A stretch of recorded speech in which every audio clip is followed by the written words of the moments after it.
Okay, we are live. Okay, I wasn't sure. Normally, okay, cool. yeah, it's really weird on the way the StreamYards works. Normally, you start the encoder, and then you've got to actually go into the stream settings, and you got to say go live from YouTube. But it's weird with it doesn't do that with StreamYards. It's just boom. As soon as you hit start, you're live. So I hadn't even heard of it. In fact, I don't. I'm sorry. You haven't heard StreamYards? It's getting popular. Yeah. But anyways, yeah. So we are live. Welcome everybody. We got kind of an interesting thing going on today. Travis Worth from Facebook. Some of you guys may or not know him. Is going to be doing a debate with TJump on the 9th, I believe it is. Yes, at 8:00 Central Time. So. And that's going to be on, is the question of God's existence rational? Is theism rational?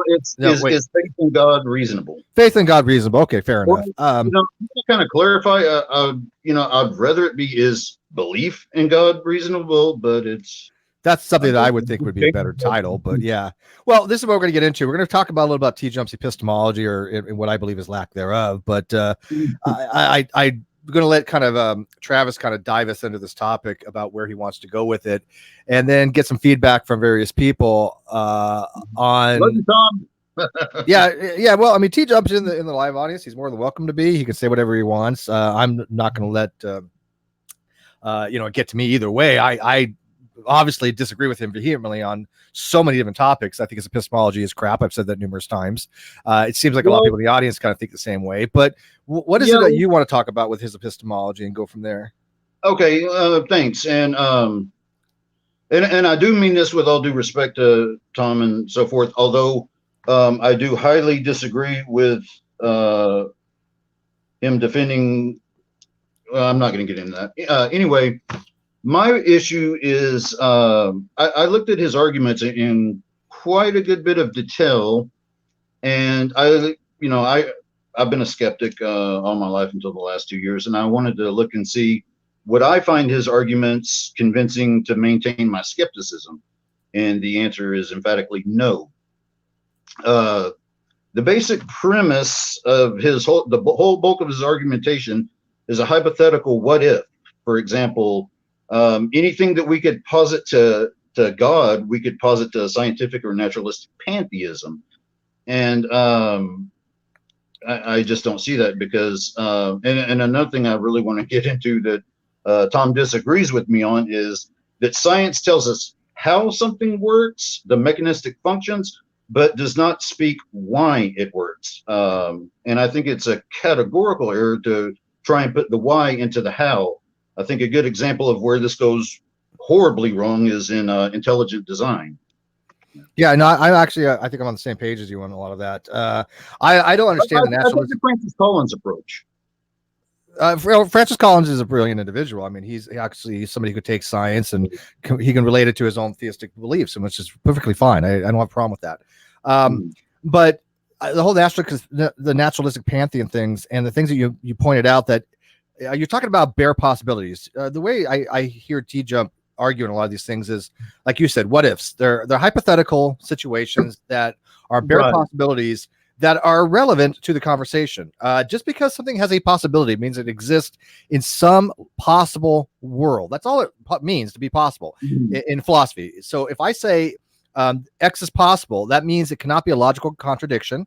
It must exist in at least one or more possible worlds, even though personally, I'm what's called a moral. I'm a modal anti-realist, so I don't think any of these modal realities have any kind of ontology. I don't think they actually exist in any real substantive way, but they exist in a way that they're useful. They're useful in epistemology as far as dealing with knowledge. When you're talking about what's called truth tracking conditions, you use possible world theory to say, okay, in the next possible world, if something was a little different, would it be constitutive of having knowledge? These are something that is added to what's called justified true belief. So they do come in handy, but I don't understand his arguments at all most of the time because they're just dealing with bare possibilities of, well, what if this, what is that, and even then they tend to dodge the question half the time.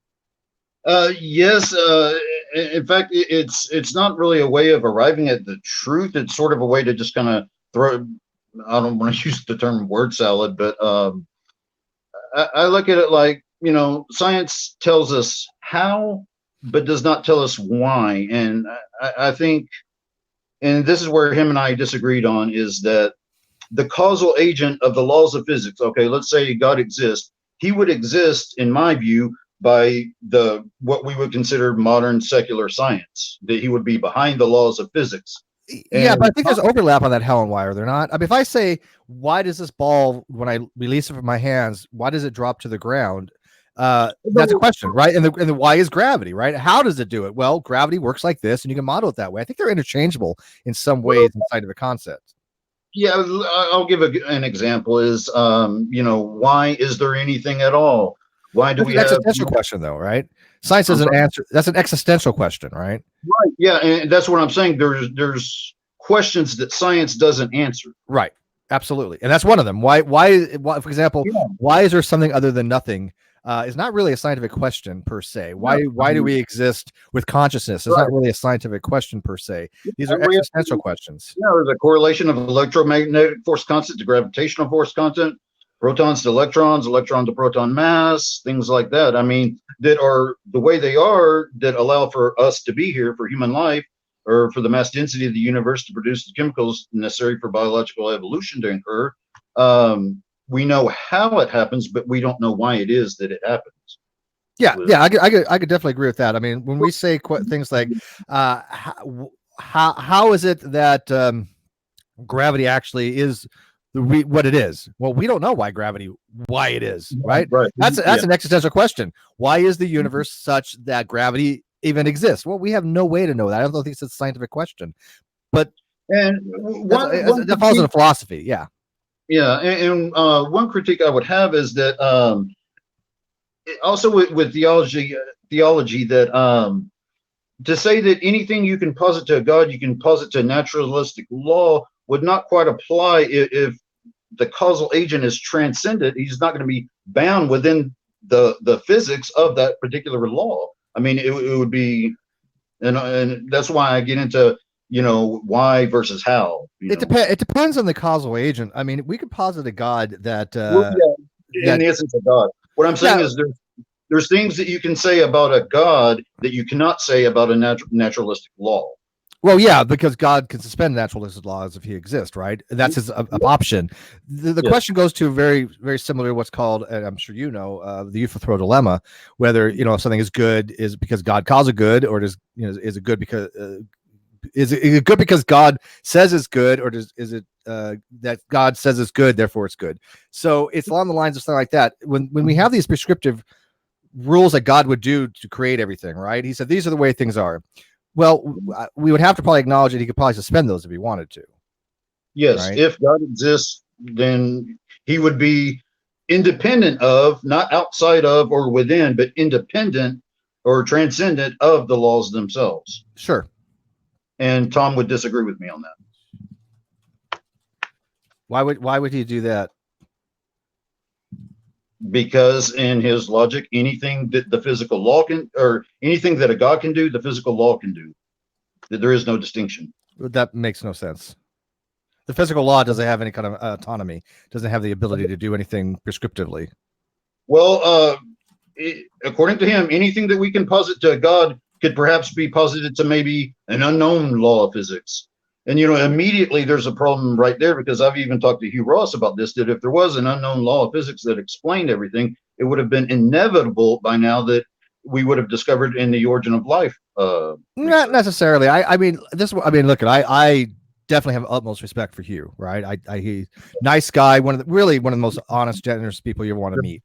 I was really honored to actually got invited to go meet him at the AMP convention. And I heard about that. Yeah, it was great. I loved it. Dr. Kenny Rhodes and I hung out. Jealous. We stayed at this house that they have for scholars. Really nice place. Oh. They gave me a crap ton of books, which was great. But Yeah, you know, I just ordered The Creator and the Cosmos, 4th edition, I believe it is. nice. Yeah, I got to tell you, I read Improbable Planet. I read some of his stuff, but I definitely read all of Improbable Planet.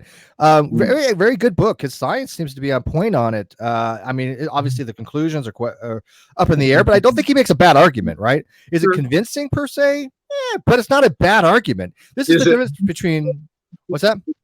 I said, is it reasonable? Yeah. No, his argument is very reasonable. Like I said, there's a difference between having a convincing argument and a bad argument, right? His argument is not bad as far as does it have any validity issues? Is it unsound? It's not any of that. He makes a reasoned argument that you can accept or not accept. But the question is it convincing? In Probable Planet, he deals with, we have so many different cataclysmic events that have occurred over the history and lifespan of the Earth. There was 5 major extinction events, and without any of them, we would not exist, right? So we are the result of very, very improbable events occurring. That's the name, Improbable Planet. We survived. I mean, something survived. Gas removal, everything. Large bombardment period. Oh yeah, the heavy bombardment period. Now, and like I said, that's not a bad argument. There's counters to it, but you can't just say he's he's out on a limb talking about intelligent design, because he's really not at that point. He's taking a different approach. So I respect. But I want to differentiate my that as opposed to biological intelligent design, which I most certainly reject. What's that for biological design? Yeah, no, I think biological identity. Stephen Meyer. I can't stand that stuff. Yeah. All right, speaking of can't standing, look who decided to join us today. It's the philosopher. Where are you at today? You look like you're in a nice office. No, that's same spot as always. But I think with the way the camera's framing, you just get to see the background a bit better. But nice. Same as all, you can tell I got the Deadwood, one of my favorite shows. I got the Deadwood photo. You see that it's this and the hammer from the law classes. Well, I'm glad you could definitely join us. I don't know if you've watched many of TJump's debates. I got to be honest. I've only watched 5 maybe, if I had to be generous. But the ones I saw were so bad, I couldn't watch anymore. I would love to hear from a philosopher some of his arguments, because science is one thing, but I'm not so good at philosophy. I admit that. That's so I would like to hear from a philosopher how some of these arguments hold up. I'm more than happy to discuss any of the arguments in any way I can. I can only think of 2 debates that I really saw of his, and they were actually before I got to know him. And they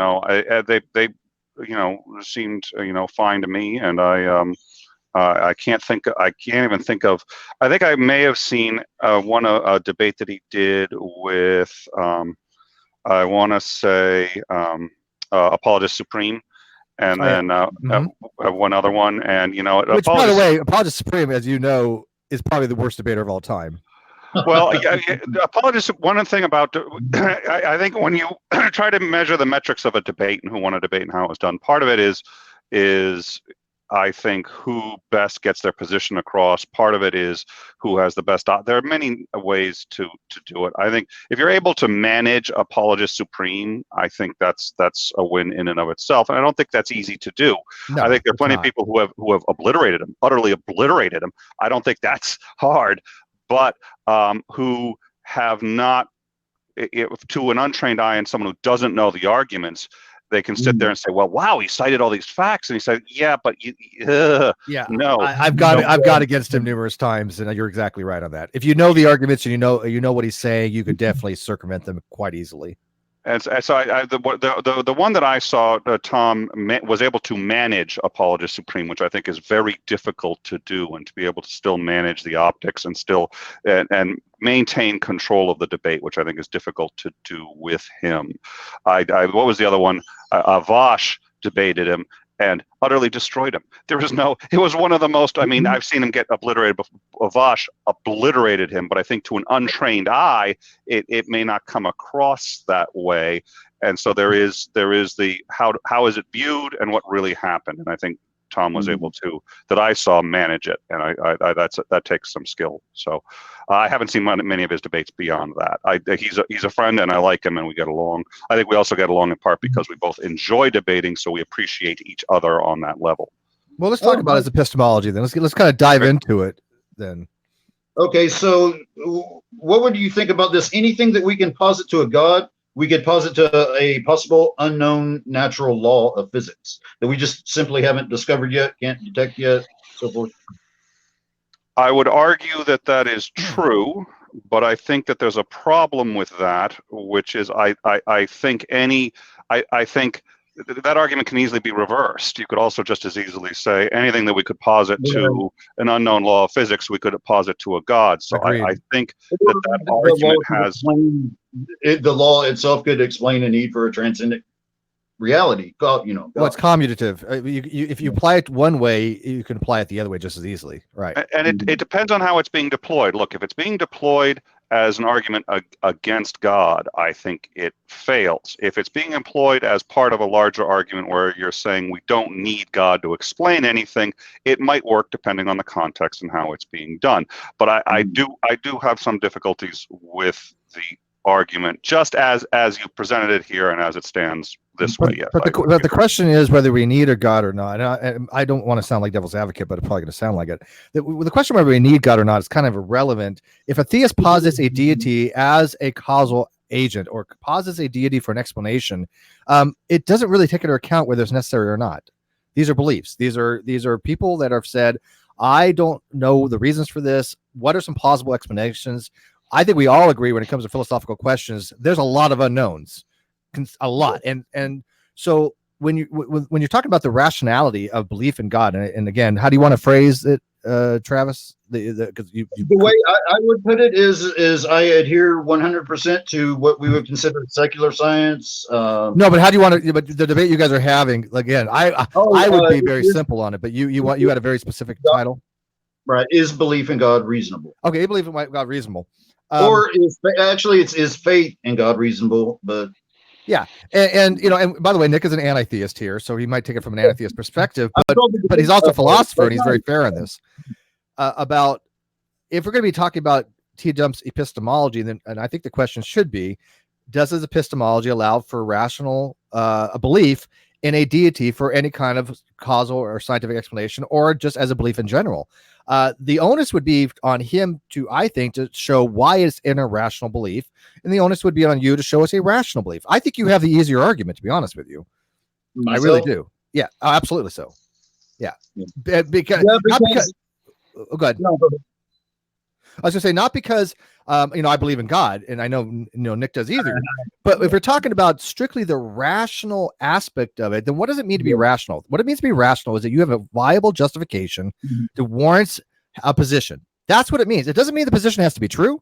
It doesn't mean the position you cannot know one way or another if the position is true or false. Yeah. And I think the way TJump looks at it is says, well, because we don't need a God, it is therefore automatically by fiat irrational. And I think that's absolutely absurd. Well, like the other argument, if you posit a law for, you have to posit a law against and so forth. If that just even makes it 50-50, it would still be reasonable to hold to a 50%. Yeah, I don't know if we're gonna put numbers on that. Then I mean, well, no, I'm saying if there's a possible law for or a possible law against, well, they kind of cancel each other out. You're talking about bare hypotheticals. It could be a law that we don't know that explains certain things that we don't need a positive God for. Okay, great. In science, that works mainly because science adheres to methodological naturalism, right? So it's not going to posit a God claim anyways. But you're in a different scope there. You need to bring it out of the scope of science into the field of philosophy. And TJump has a hard time doing that for some reason. Well, and I think not only that, again, so if the claim is going to be, well, gee, there is an undiscovered law of nature that can explain it, I tend to agree with them, and that's probably what it is. But just because I think that that's probably what it is doesn't mean that is necessarily going to be a better conclusion than jumping to God. I think you can make the argument, but I think you're going to end up needing a lot of other steps to get there. It's a fine argument to make. I will give you that, but he makes it in like one step. Yeah, no, it's dead in one step, and I think the reason it's dead in one step is because it takes into account a whole bunch of assumptions that I think would be denied by a theist, and I think if we're talking about what's not even what's probable, but what is justifiably sort of rationally that you can say at least I have reasons for it. There is a higher bar to clear, right, to say it isn't rational to believe that, and it's instead rational to just say we don't know, but there must be some other conclusion. I don't know why there must be. I think there is, but to say there must be is a jump. Okay, well, let me ask you this. If you would hold, to the view that there is a law that can explain everything, and I hold to a view that God is behind the law that explains everything, would my view be reasonable in your opinion? It depends, because I think you're comparing apples and oranges. I would say that yes, there probably is a law behind it that explains everything, and my argument for that would be in part because every single time the God of the gaps argument, which is the argument that, well, gee, we don't know, so it's been God, that is the single most employed argument in human discourse, and it is the single most failed one in human discourse. So one of the things I would argue is that the argument that God must somehow be responsible has universally failed as an argument. So it's unreasonable to apply. I don't think Travis is. Travis, I don't think he's using God of gaps. And let me explain why. In fact, I stand with Francis Collins and want to avoid the God of the gaps at all costs. Yeah, a God of the gaps would be science be science and theology be theology. I'm saying that where God would come in is, why is there a universe? Why did it emerge? Okay. Yeah. That's not God of the gaps. God of the gaps would be, I have something in science that I can't explain, therefore God did it. In a nutshell. Well, that's why I'm saying it's apples and oranges, because at first what he said was, if there is, why would I assume that there is a unknown law? And the reason I'd assume there's an unknown law is because the assumption that it's God has always failed. It's been tried many times. So that's to answer that way. If the second one is, what is it? So you're saying what created the universe? Is this like a prime mover? I think it's saying. I think, Travis, are you saying that God as let's say the prime mover? Let's say that the prime mover, or the first cause, or the uncaused cause, because that takes it out of the realm of science a little bit. The causal agent behind the laws that govern physics. All right, I would have a couple of counters. I'm not using him as a mechanism. No. Okay, I would have a couple of counters to that. First of all, it appears to me that the cosmos is, to the best of our understanding, infinite. Now, on occasion, I get pushback on that. Somebody says, well, the universe isn't infinite, and yada, yada, yada. Things do appear to be infinitely divisible. There appears to be an infinite combination of things. And outside the universe is presumably a larger cosmos, possibly a multiverse, any number of things, that appears like it could well be infinite. And the problem is this: our brains are not capable of understanding infinite. We are not capable of understanding an infinite regress on causality. So we assume there has to be something there. That doesn't mean it's true. So our inability to understand it doesn't mean that there has to be a God. If we decide that whatever happened, we will call that God, fine, then you are applying that label to it. But once that's done, that does not empower you to imbue anything to that God, including the idea that it understands us, including the idea that it's sentient, including the idea that, I mean, it could be an eggplant for all anyone knows. I find that highly unlikely. And please don't someone meme the idea that I'm saying there is a universal eggplant that is creating everything. But the reality is that's as equally possible as anything that our extraordinarily limited minds could put to this problem that we appear to be unable to understand. Yeah, and I want to kind of caveat on that. I'm not saying I disagree with you on most of that. I think, we are limited to, 3 dimensions in time. In fact, so you agree God is an eggplant. So no, what's this discussion about? Oh, I thought you just said I'm some awesome Parmesan. He's straw manning me. He said that's it. He's okay. Disingenuous interlocutor. I think we're done. We'll get an argument in any way we can. No, but I adhere to superstring theory, and I agree that we are limited into 3 dimensions plus 1, and so my point is that we cannot know. I would agree with you on that. We can't, from our perspective, know what is beyond that. But if there is a God, and I would maintain that there is, he would have access to us. However, we would not have direct access to him. And now I don't want to use heavy concordism, but they can be demonstrated in the higher dimensionality of superstring theory. I completely agree. But just because it is a theoretical possibility is not in any way evidence for that theory. And again, it could also be a flying eggplant, which is a theoretical possibility. I'll admit my eggplant theory is maybe less likely than other possibilities. But we're talking about two different things here, though, Nick. But Nick, hang on. I don't know. But Nick, you got to differentiate between the validity of the truth value, or the verticality of it, and you got between the rationality of it, right? Verticality and rationalization of something completely, or I should say rationalization, but being rational to have a belief are completely different things. It may not have a vertical nature. It could be completely false. There could be no God. But the question is somebody like Travis, if he can justify it, if he can argue for it, if he can explain it well enough to warrant saying that he believes God exists, is that rational? Absolutely. If he can reach that bar, yes. Yes. A priori, by definition, if he reaches that bar, then yes, absolutely. Yeah, and I believe people can reach that bar. The way I've been reading into this is that TJump argues that people cannot reach that bar. I think there is a tendency by people to argue that bar cannot be reached. That I am not convinced by that. That doesn't mean it's not true, but I have not yet been convinced by that. And at a minimum, I think all sides must agree if that bar can be reached, then it's rational. Yes, absolutely. Well, I hate to say it, but by definition, a priori. Right? There's no way around it. Right. By the way, my burden of proof would not be to convince anyone, but just to show that the belief itself is right. You have it doesn't have to be true. Your burden of proof only means you have to justify your position adequately. Okay. If you have a burden of proof that's called a burden of persuasion if you want to try to convince somebody, but whether you do or not doesn't mean you didn't meet your burden. This is one reason why, and even though you can use these interchangeably in many cases, I do in an instance like this say all you have is a burden of justification. Yeah. If you can justify your beliefs, boom, done, based on how this has been set up, based on how this has been established. All you have to do is justify them. You don't have to prove them. And by the way, no, I won't be having TJump into this hangout. There's no reason to. This is a prep. This is a debate prep that we're doing live because I know Travis is very.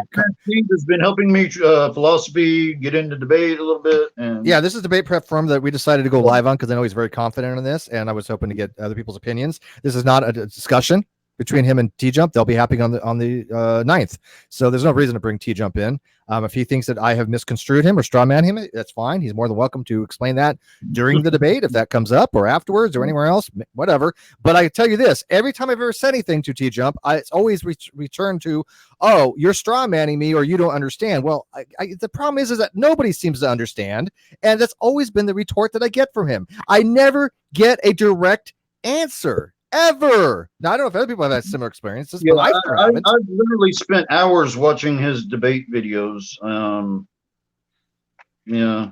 Let's hope you are strawmanning him. Let's hope that you don't understand him and that he is able to utilize that to full effect in the debate. More power to him. This is debate prep for him too. Then it's fine. Yeah, I think that's almost a best case scenario. But I'll argue this: if I'm strawmanning, I think it's only because it's inarticulate way of arguing things. I mean, some of the things he has argued is just, to me, just bizarre, and I have to listen to it and go, "What the hell is he even talking about? This is not a cogent argument here." Yeah. And see, I think that's what a lot of things. When he's in a debate with somebody who say doesn't know him, and he posits these issues, people are like, huh? It takes a minute to figure out exactly what he's trying to say, and I would not equate that with the other person being intellectually stumped, as it were. Right, and that's how he kind of plays it off. Now, he says there's philosophers that totally agree with him and blah, blah, blah. Okay, if that's true, great. I have not met one yet, and I do know the philosophical community. I have strong ties with a lot of philosophers in the community. I have yet to find one that has ever said TJump knows what the fuck he's talking about. Not one. Not one. Now, he says he knows some, and if they do, they can come message me and we'll have a conversation. And maybe they can explain to me how I'm strawmanning, because if I am, great. I'll admit that, and we'll fix it. But maybe he needs somebody that's much smarter than both of us to come in and say, you know what? Let me explain to you TJump's argument in a way that you can understand, Steve. Okay, cool. I'm down with that, because I haven't yet find anyone to do that. So I actually have not. Like I said, I saw really two debates with him. One, and they were both actually before he and I even knew who we were. It was before my debate with SJ. And the only Thompson? real what? S.J. Thomason? Yes. Oh. And it was even before that. So I sort of nobody knew who I was, and so he and I weren't engaging. And I couldn't. But yeah, no, that's a fair point. But I will say he did show me. He's been doing some work on moral. Objective moral grounding, and I liked where he was headed with that. I agree with him. Now, look, I agree with TJump on most of that. He Yeah. does accept objective morals and grounding, and I think a lot of that, I probably would agree with him a lot of that. I accept objective morals. I have no issue with that. Although I do tend to moral nihilism because I just find it interesting. But I'm flexible. I don't have any really one set position when it comes to these things, because I've realized in philosophy, it's really sucky to get nailed down on one particular thing. Because you can make very viable arguments for moral realism, and you can for moral nihilism, and I find both of them to be intriguing. There are very few things. So when you and I first started talking about your definition, agnosticism, atheism, I remember this too. You were looking for someone to challenge you on it, and someone who didn't believe it. And I agreed with you, but I was more than happy. I said, listen, it would take me 2 weeks prep time, but I'll challenge you, and I'll debate you with it if that's what you're looking for. And you're like, no, Nick, I want someone who disagrees. But the reality is, the reason I knew I could probably do it is because I'm comfortable enough in philosophy to realize that there are very few positions that just cannot be attacked somehow, especially if you're really willing to go outside the box. Right, very few that's unassailable. Right, when you have a position, the term is it unassailable or assailable or not? I don't think there's any one position in philosophy that's completely unassailable. I think there's arguments to be had, and that's one thing I like about philosophy, and I don't like getting locked down. Although I will, for convenience, say, oh, well, I tend to this or I tend to that. I say that a lot more often than I ever did before, because if you've ever noticed that, Nick, that in a lot of the philosophical conversations, I will say, well, I just tend to this position rather than holding that position. And you know what? I've had a lot of philosophers do that same thing. So you see that in basically everything I do. And notice I just said basically everything I do. I didn't say you notice that in everything I do. You know, I hedge just about everything I say, and that's why. Go ahead, Travis. I like that Steve is willing to admit when he's wrong and change his view. Even though that I guess, what's so funny is I actually have, blows my mind, but I actually have people out there that most of them have been people that I disavowed years ago or quite some time ago. But people that say, oh, Steve never admits that he's wrong. And I'm like, have you ever watched my shit? Especially when I was on like the non sequitur show, when I made a mistake, I would stop what I was doing and correct it. And say, oh, I fucked up. I said something wrong. Let me correct it. I did that all the time. I still do this day. I want to make sure that the information I put out is right. So when I hear people say, well, Steve never admits he's wrong, I'm like, you've never watched me. I like the argument that it's because we all agree with you.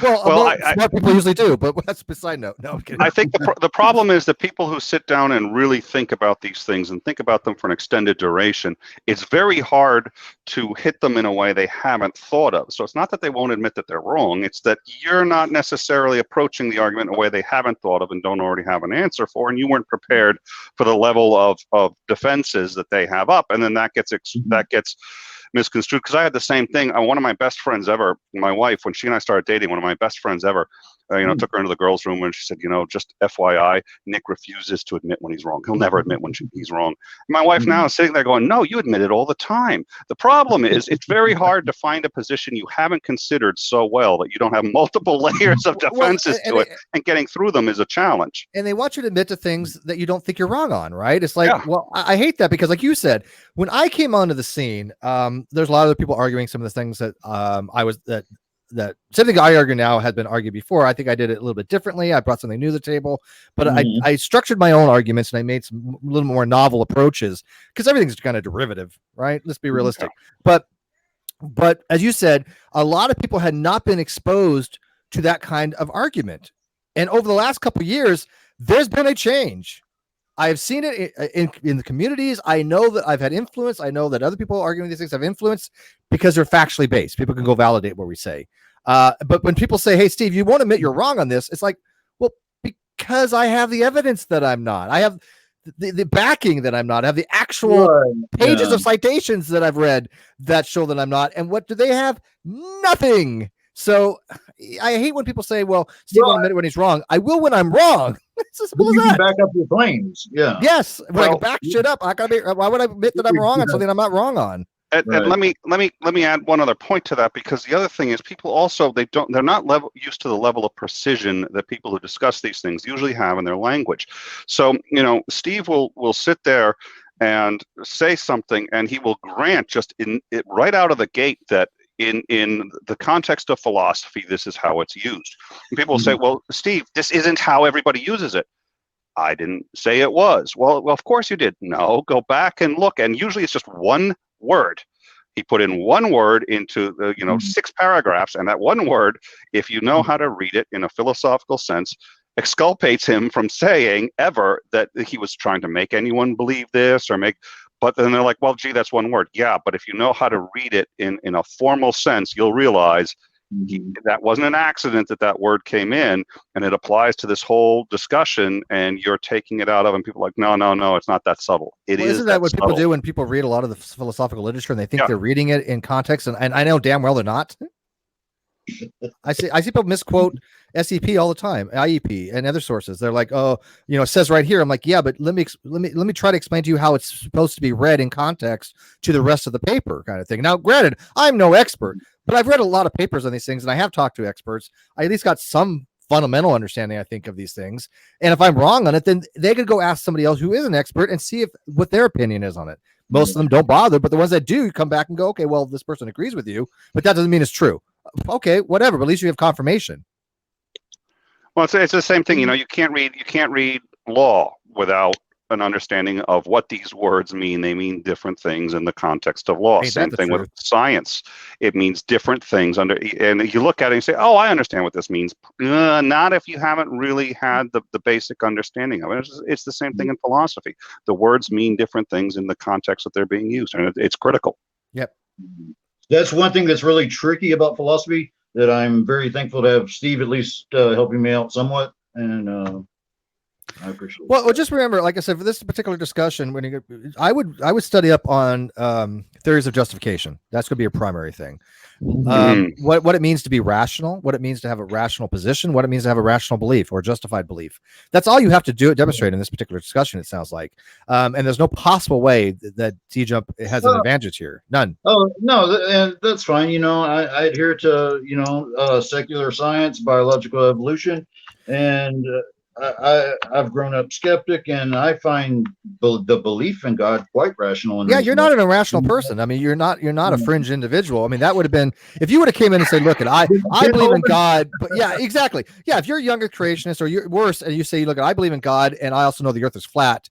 At that point, people might question your rationality, right? And so they might not think that you have a reasonable position. If I say, "I think God exists because little green men from Mars came and told me that God exists," that's not a sound justification to me, right? Not reasonable. It's not reasonable, right? And so you have to look at the conditions for reasonability for your justification, and I think that's going to be the critical thing: why you actually believe what you believe. And do yourself a favor on this, which is, and this happens in all debates. I'm guilty of having done it. It can happen on sometimes deliberate, in many cases by accident. When I've done it, I like to think it's always been by accident. Don't let the bar get changed. Remember, if you have to print out, this is the debate topic, this is the only topic, tape it to the side of your monitor. And anytime you start to feel like things are going off, go back to that and say, no, the bar I have to reach is it reasonable? That's it. And because you're interested in another topic, you may start engaging on another topic and accidentally raise the bar yourself. He may raise the bar on you, either deliberately or by accident. It happens all the time. And I've done it by accident all the time, and I let it happen. I was in a debate yesterday where I let it happen because I was really interested on another thing. And I was just like, wait a minute, I don't even need to meet this bar. And I'm almost showing off that, hey, I can meet your higher bar if I have. No, stick to the bar. That's the point. Let me add on that real quick, because I think that's a brilliant observation. This is going to be one of the rare times I will actually think of it as a legal case. The reason being is because for a person to be innocent, you only have to reach the standard of evidence such that there's reasonable doubt, right? That's what your bar is here. Reasonable, not doubt in this case, but reasonable belief. Do you have enough reasonable justification to hold your position? That's the only bar you've got to meet, right? Yes, and indeed, I would argue that I do. Well, I think that you probably do too. Yeah, of course. But and once you have that, you're it's game over. I mean, he would have to demonstrate that even your basic precepts, your axioms, your reasoning is flawed somehow. And I don't particularly see a flaw in your reasoning so far. And trust in that. The other thing I try to do too is sort of trust in my own belief and what I think. If somebody hits me with something I'm just not ready for, I say to myself, okay, there are two possibilities. Either I'm wrong and they're right, or I'm missing something and I haven't figured out how to deal with it yet. Now, since I still think I'm right, let me see if I can find what I'm missing, and let me think about it.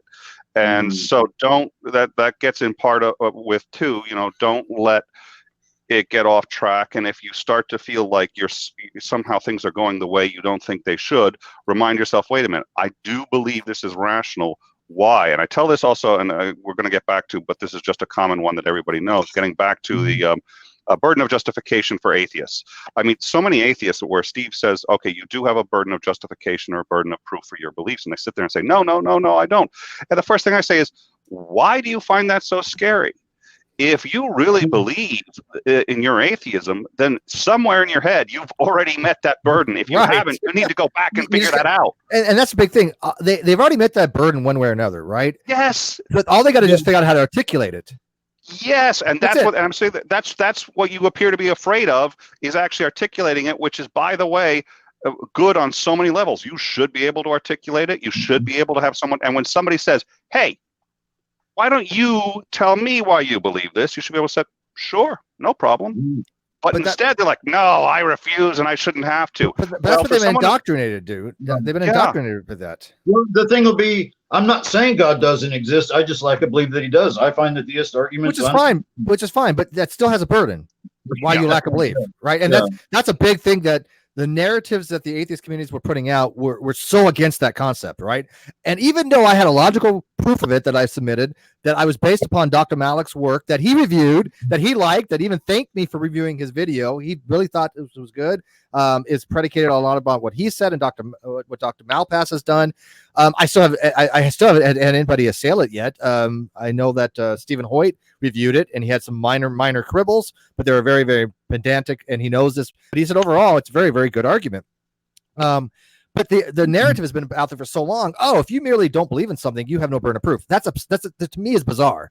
You know what I did to try and clarify that? When I was, I like the belief, but I didn't hold it. No, there was no God. I mean, I didn't know. I really didn't think there was, but I just referred to myself as a skeptic. Yeah, but skepticism deals with knowledge. Skepticism, that's confusing, because skepticism in a philosophical sense is that you believe knowledge is unattainable. Yeah, but I mean, you're going to have a lot of atheists say, well, atheism is just a lack in a belief in God or God. But here's the thing, this is where you're going to get into trouble in these types of debates. Skepticism is not just meaning doubting stuff. Skepticism is, I think knowledge is not possible. There's various forms of skepticism, but I'm going to be the more nominal one. When people hear the term skeptic, that means I hold knowledge is not something we can obtain. There's two forms of it in main schools. There's Pyrrhonianism and there's academic philosophy schools. The academics are skeptical towards God. But this is critical here, because you're talking about philosophical terms. So if I'm a Pyrrhonian skeptic, or let me talk about the academic skeptic first. The academic skeptic would say, I don't believe knowledge is possible. And there's many reasons why some people may say we can't obtain knowledge. And they're viable arguments, okay? I believe knowledge is possible, but whatever. But the Pyrrhonian skeptic says knowledge not only we don't know it's not. Well, I don't have a position on whether knowledge is possible or not, because I can't even know one way or another. So the Pyrrhonian skeptic has no stance on whether we can know something or not. So when you say you're skeptic, or skepticism, that's what people are going to kind of tend to. So what I would say is, say that you're just critical of things. That's fine. Or you have a critical approach. Avoid using terms like skepticism, because I think they're bastardized quite a bit.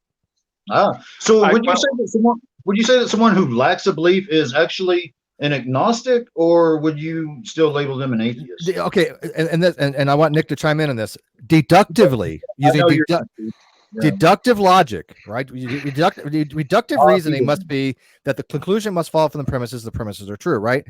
Using deductive logic, the only thing I can know about when you say that you do not believe in God, the only thing I can deduce from that is that you're not a theist. So you're a non-theist. That's the only logical thing using deduction. I cannot deduce you're atheist. I cannot deduce you're agnostic. It is not possible to use deductive reason that I've seen to deduce that. And I've done it a logical thing for that. Now, if somebody wants to show me a logic that works otherwise, great. But I don't think that there is. I don't see how. So I was in a debate last night, and the guy I was debating has a very good background in philosophy, and so I was prepared to engage it on multiple fronts. I chose to engage, for the most part, on a non-philosophical front for a number of reasons, but obviously that words have different meanings in philosophy and outside of philosophy. Now, in the Stanford Encyclopedia of Philosophy, it says two things. The first thing it says is, in general, the way atheism is used, and for very good reason, and it explains why, is the way Steve is describing. It does say that there are exceptions. It says that there are noted philosophers who have used exceptions, so there are other ways to do it. Yeah, but Martin Boulevard. In general, it's used this way, and for very good reason. So one of the things that I had prepared, and this didn't come up, and it ended up being a much shorter debate than I had anticipated, but I call myself an atheist. I consider myself an atheist, and that is because in the language of the people I am most engaging, that is how they understand it. If I call myself an agnostic, they're going to sit there and say, well, then why are you attacking, and how can you be an anti-theist and be an agnostic, yada, yada, yada. By some definitions, especially some more philosophical ones, I am closer to agnosticism, and I use defenses that are closer to agnosticism. I don't care what you label me as. I find those labels are really supposed to be, in these cases, descriptive and not proscriptive. So if you find it easier to think of me that way, fine. That's not how I think of myself. But I'm capable of engaging on multiple levels depending on the context, who I'm speaking with, and so on and so forth. It doesn't help anybody if I use terms in a way that the particular audience I'm talking to does not understand those terms. Now, Hillary Clinton got murdered for saying that exact same thing, which was she speaks differently to different people. Well, why is that such a shock? You have different audiences. And Travis, I'm not against what Nick says on this, right? It works for him. It doesn't work for me. Yes. I take a different approach. I'm not saying his approach is better or worse. It works for him. I think I can actually talk to any audience, use the terminology that I use, and still have them understand and makes sense out of things. I think I have the ability to do that because I've researched these things for quite some time. Absolutely. And the half of Twitter that hasn't blocked Steve would completely agree with it. More like quarter now. I've seen some of that. That's bad. Well, they're visceral because, like I said, when you do these debates, Travis, and you're going to be talking about epistemology, how many people you think in the audience has any understanding of what epistemology even deals with, right? So they're listening to is what TJump has to say and you have to say, right? And I got to tell you, there automatically is going to be a bias for somebody who parrots a lot of the atheist narrative or parrots a lot of the idioms out there, and there's already a bias for that person, right? Whether they know the topic or not. Because I got to tell you, what, I've never seen TJump do any kind of prep work, and I certainly don't think he ever talks about the actual topic. This goes back to what Nick said: be prepared for him to try to change the topic to something else. Don't let that happen. Well, I mean, despite any way we can really go with this, I've looked at his arguments in pretty good detail, and even if I granted his premises, I don't think that would make my belief or faith unreasonable. Fair enough. Yeah, and so don't let him. I assume you know what affirming the consequent is. It sounds like you're starting to delve into affirming the consequent, which is a fallacy that is engaged with so much more than it's given credit. I saw Steve earlier talking about the the fallacy. Mm-hmm. The interesting thing about the fallacy is that's actually affirming the consequent. It isn't its own fallacy. It's affirming the consequent. Affirming the consequent happens all the time, and we mislabel it or misunderstand it. And if you could grant him all his points and it wouldn't negate yours. You're starting to tread into he's affirming the consequent by, and just watch out, because even those of us who know where it is miss it. Well, real quick, let me touch on that, because I don't know. I don't think you have to have an affirmative consequent to have a fallacy. The fallacy would be if you just think that the conclusion is wrong only because the logic is flawed. Something's wrong with the structure. Okay, so you say, hey, premise 2, 3, or whatever is wrong, therefore the conclusion must not follow, and therefore it's wrong. That would be the fallacy. If the conclusion still could be true, right? But the affirmative consequent is a very specific structure. It is P, therefore P implies Q, therefore P, right? Mm-hmm. That's a very specific form of of an invalid rule of inference. So let me interrupt real quick. Here's how it's affirming the consequent. Most people think of it this way. If my conclusion is wrong, then I have screwed up with the argument. Oh, I got okay. I see. If yeah, you see it. Yeah, I think you see it. If the conclusion is wrong, the argument screwed up. Therefore, I have a screwed up argument. Therefore, the conclusion must be wrong. Yeah. Okay, but that's an argument for what? Yeah. Okay, I can follow that. Sure. Like, okay. So the fallacy is actually a form of. Yeah. I'm sorry. What? I could do a horrible job stating my case, logically flawed, but the premise, the conclusion altogether could be true. The conclusion could still be true, and the assumption that it's not is, in fact, while it's called a fallacy, it is a version of affirming the consequent. And the reason I think that's important is because affirming the consequent is everywhere.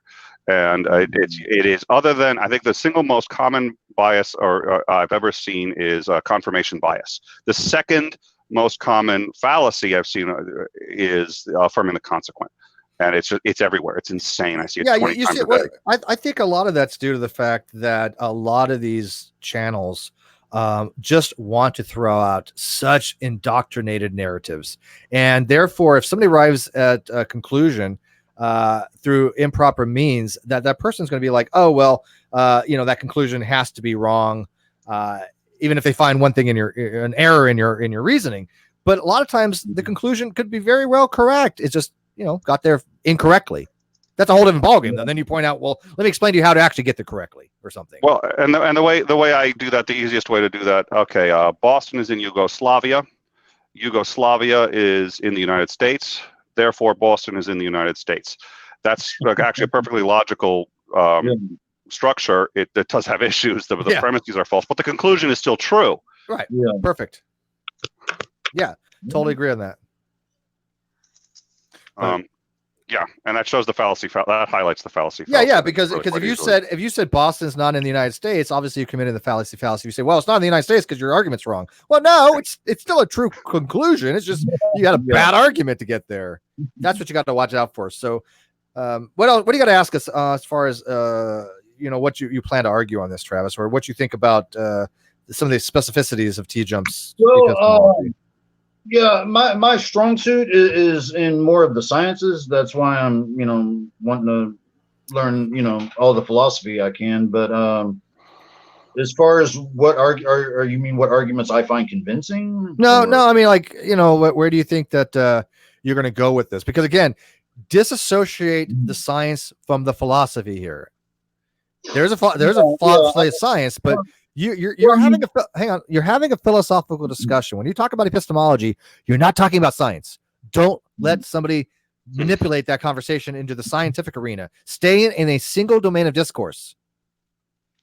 Okay. I would say that God is the best explanation of why there's anything at all. God is the best explanation for but here's the thing on that. That's a much higher bar. You just changed the bar. You just changed the bar. You just did exactly what Nick told you not to do. Okay, remember now that you believe that he's the best, great. But as soon as you say the best, if he's got any brains at all, and I would jump on you on that one. He's going to sit there and say, "Oh, okay, let's argue that he's not the best." And if he can prove that God isn't the best explanation, everyone's going to feel like he won. He doesn't have to be the best; he has to be a reasonable explanation. Exactly. That's the bar. Well, I think God's existence would be reasonable because of the fact that there is a universe. It would be reasonable based upon what we see in reality. It's consistent. Well, and you could give all those arguments. Give all the reasons why you think it's reasonable, but don't raise that bar exactly like you just did. Just because you believe it's the best, and you know what? Maybe it is the best. Maybe it could be proven it's the best, but that's not the bar here, and there's no reason to argue higher than that bar, especially with someone who's done a lot of debate. Look at Travis. If you said, "Hey, I think God is the best explanation because I know God exists," then what did you just do? How far did you raise that bar just then by saying something like that? I have to prove God. You don't have to prove God, but you have a knowledge claim now that has a much higher burden of proof Right. or justification than just saying, is it reasonable? Don't raise these bars, because you can start off with, it's reasonable to believe, but all of a sudden you're like, then I know God exists, or I can prove God exists. Now you've tripled exponentially the amount of justification you have to do, right? Don't over multiply your burden. Right. And listen, I think people who see my debates will say I'm fair. I try never to strawman my opponent or anything like that. But if my opponent gives me something like that, for the most part, I seize on it. And the reason is because if that's where you're going to go with it, I'm not going to protect you from yourself too much. I will to some extent. I'll sit there and I will steel man you. I will try to say, maybe this is what you're saying. But if you're going to go on that, I was just like, okay, I'm not going to make my own life harder. If this is where the debate's going, I'm going to go with it. Yeah. And so I mean, no, I was going to say, so then I basically want to stay focused on the fact that the belief or the faith itself is simply reasonable. Well, let's do just a very quick, like 2-minute experiment. So, what are you gonna say again? Because you just had it. So say it one more time. What's your claim? You got to do a bit more you can't just do a bare assertion. You got to give reasons why it's reasonable. Well, for now, let's start with the bare assertion, just because I want him to deal with some pushback on it, because I think you can deal with it. But so your claim is what? What's your claim? I would say that I think God is reasonable because of the fact that there is something rather than nothing. I would say that God is reasonable when we look at why things are the way they are, such as the strong and weak nuclear force constants, electromagnetic force constant, the gravitational force constant, et cetera, et cetera. But we don't need God to explain any of those. Yeah, I don't know if those are good. Yeah, I don't think those are good reasons, to be honest with you. They're okay reasons, but not good reasons. I'd like to see how he just responds to what I imagine would be the immediate out of the gate attack on that. We don't need God for any of those. So why? Why? Okay, well, you say it's reasonable, but it's reasonable to believe something for which, I mean, we don't need any of those for the physics or for any of these things to exist. Nick, did you notice though, he again did exactly what I told him not to do? He went back to science. Yeah, I don't know philosophy. But this is a philosophical topic. I'm telling you. Well, hold on, because I'm not sure. No, I'm sorry. I'm not sure that you have to play to your strengths. I know. I'm not saying he shouldn't here. I'm just saying he has to be very careful. I agree. Okay. But what I want to try to do is just see if he can, and it's okay to stay with science so long as when he engages on the philosophy, you can engage there and say why the science matters. Yes. So you have to be able to engage on his arena, but then you have to say, this is why my arena is the one that's going to work here. And when I talk about reasonable, this is what I mean by reasonable. And when he says, well, no, for philosophical reasons, you have to be able to address those, but then be able to bring it back to your strengths. So I don't think you should necessarily run away from your strengths. But that's fine. If you sit there and say what you just said, I would imagine his pushback is going to be, well, we don't need any of those things. So why is believing that something that we don't need, doesn't this violate Occam's razor? Isn't this unreasonable? You're just adding something we don't need. How would you respond to that? Because I assume that's what the response is going to be. And I think there are a couple of answers, but I want to see if you can think about and get back to, don't necessarily try to defeat what was just said. Answer it for yourself. I would say that. Yeah. I would say that my belief in God as the best explanation for why when I look at science. Yep, the best. Well, because again, you just got into best, which you maybe want to try to avoid. So the question is, why is this belief reasonable? So I just said it's not reasonable because we don't need it. The answer maybe is, well, so what if we don't need it? There are a lot of people who have beliefs in something that you don't need to prove it's true. That's why it's a belief. Right. The question is, am I unreasonable for assuming this belief? Or concluding. Thank you. Okay, does that make sense? So if you try to stick just with what was said, and again, the challenge here isn't that it is or isn't the best explanation. What I said to you was, hey, wait a minute, there are a lot of other explanations. Why do you go with this one? Exactly. Right. So from that, I would say, well, even if there are other explanations, that does not make my view or my reasons fallible. I think that's a pretty decent place to start. Yes, absolutely. True. So okay. Listen, Mr. Studer, you know what? You're right. There are other explanations, and there are other ones that are supportable. There are people who have good reasons for other ones. That doesn't mean I've got bad reasons for mine. And now what he's going to do probably is and what he should do is push back on, okay, what are your reasons? And then again, when you defend your reasons, remember, you only have to defend your reasons for believing, and they only have to be reasonable reasons. Yeah, exactly. You don't have to defend why you're right. Your personal belief is that it's the best. Yeah, you don't have to defend that belief. You're defending. So don't try. You're defending that the belief is rational, not that it's true. Completely different things. Let's say we have three different positions here. Let's say that I'm a materialist. I only believe that exists is matter and energy. Everything else is some kind of emergence from it. Right. So let's say I'm a full-on materialist. I have no supernatural thing. Let's say that you are an idea proponent, right? You believe the best explanation is some causal agent that designed things. And then you have Nick over here. Let's say he's a full-on theist that believes God created everything, but he's not using an idea approach. Those are three very distinctly different beliefs. All three can be rational, right? Because what you're saying is the other two people, if you have to give them some consideration, or else you're saying, well, these other people I'm having a conversation with, they're completely irrational. Well, no, they're not being irrational. They're having a conversation on things that they believe, and they have to give reasons why they hold those particular positions. So if I'm a materialist, do I ever sudden think that your position as ID or his position as a theist is irrational? Well, no. Just as much as he probably doesn't think that my materialism would be irrational, right? So we're dealing about rationality, and people have different approaches. It's not a matter of what's true. It's a matter of what's rational. Right. So to caveat on that, I could say just looking at the cumulative case, to me, makes the belief itself reasonable. Well, what's the cumulative case? What are the reasonings for your cumulative case? What's the contingency of why there is a universe? Which is a philosophical question.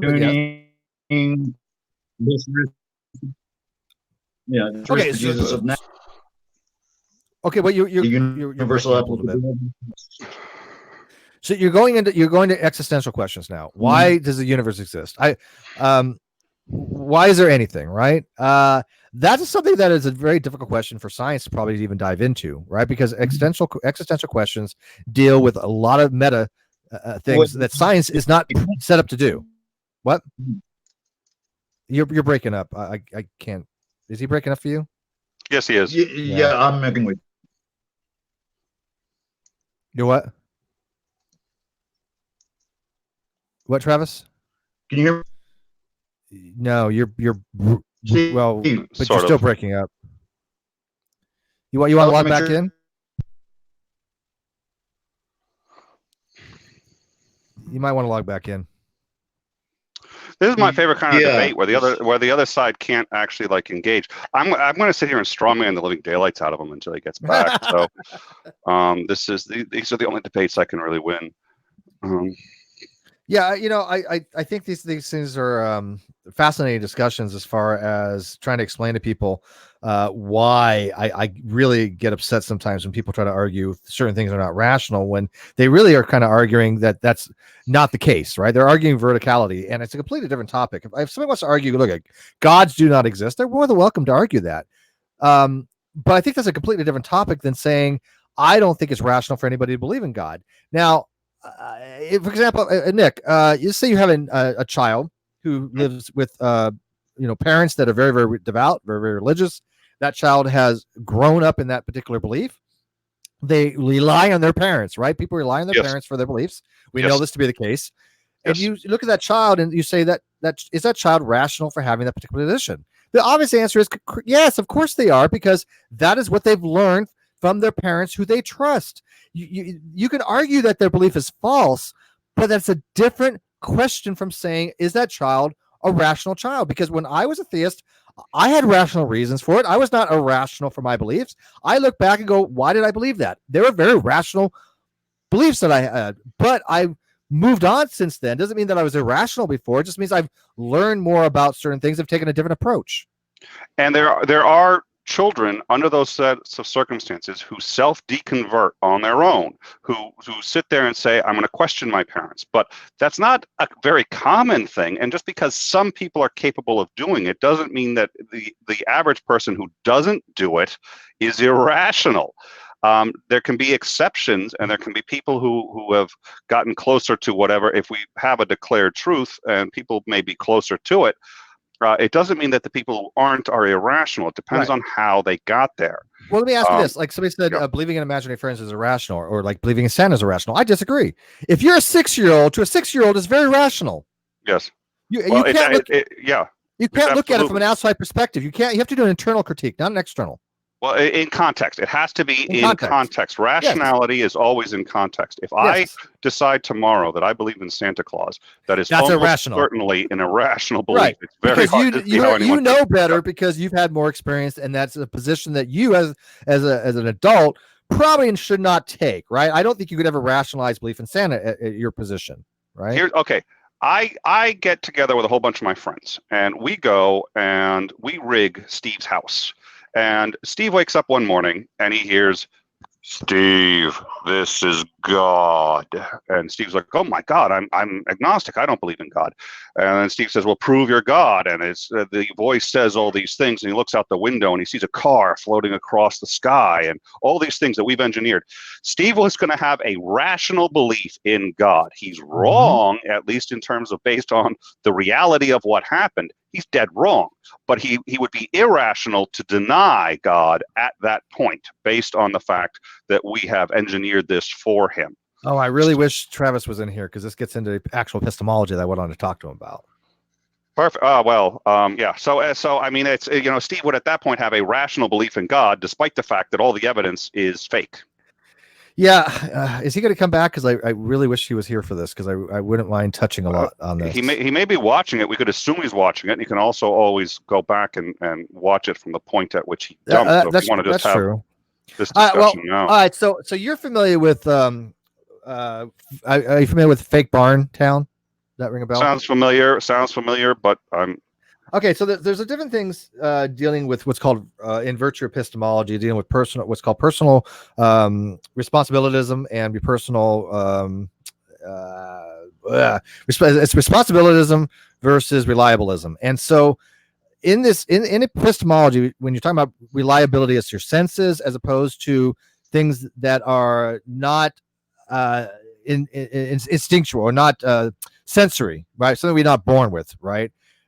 And when we're looking at knowledge, what constitutes knowledge is very, very much dependent upon these types of things. So if I had driving through, this is actually a story that is related, very similar to the Getty Air problems, called Fake Barn Town. And Fake Barn Town is Henry. Oh, yes, I do know this. Okay. So Henry and his son, or whatever the name is, technicalities doesn't really matter, right? But he's driving with his son, and they're going through this town, and the town wants to make it look like there's a lot more barns than there really are. So they put up all these different fake barns, but there's one real barn.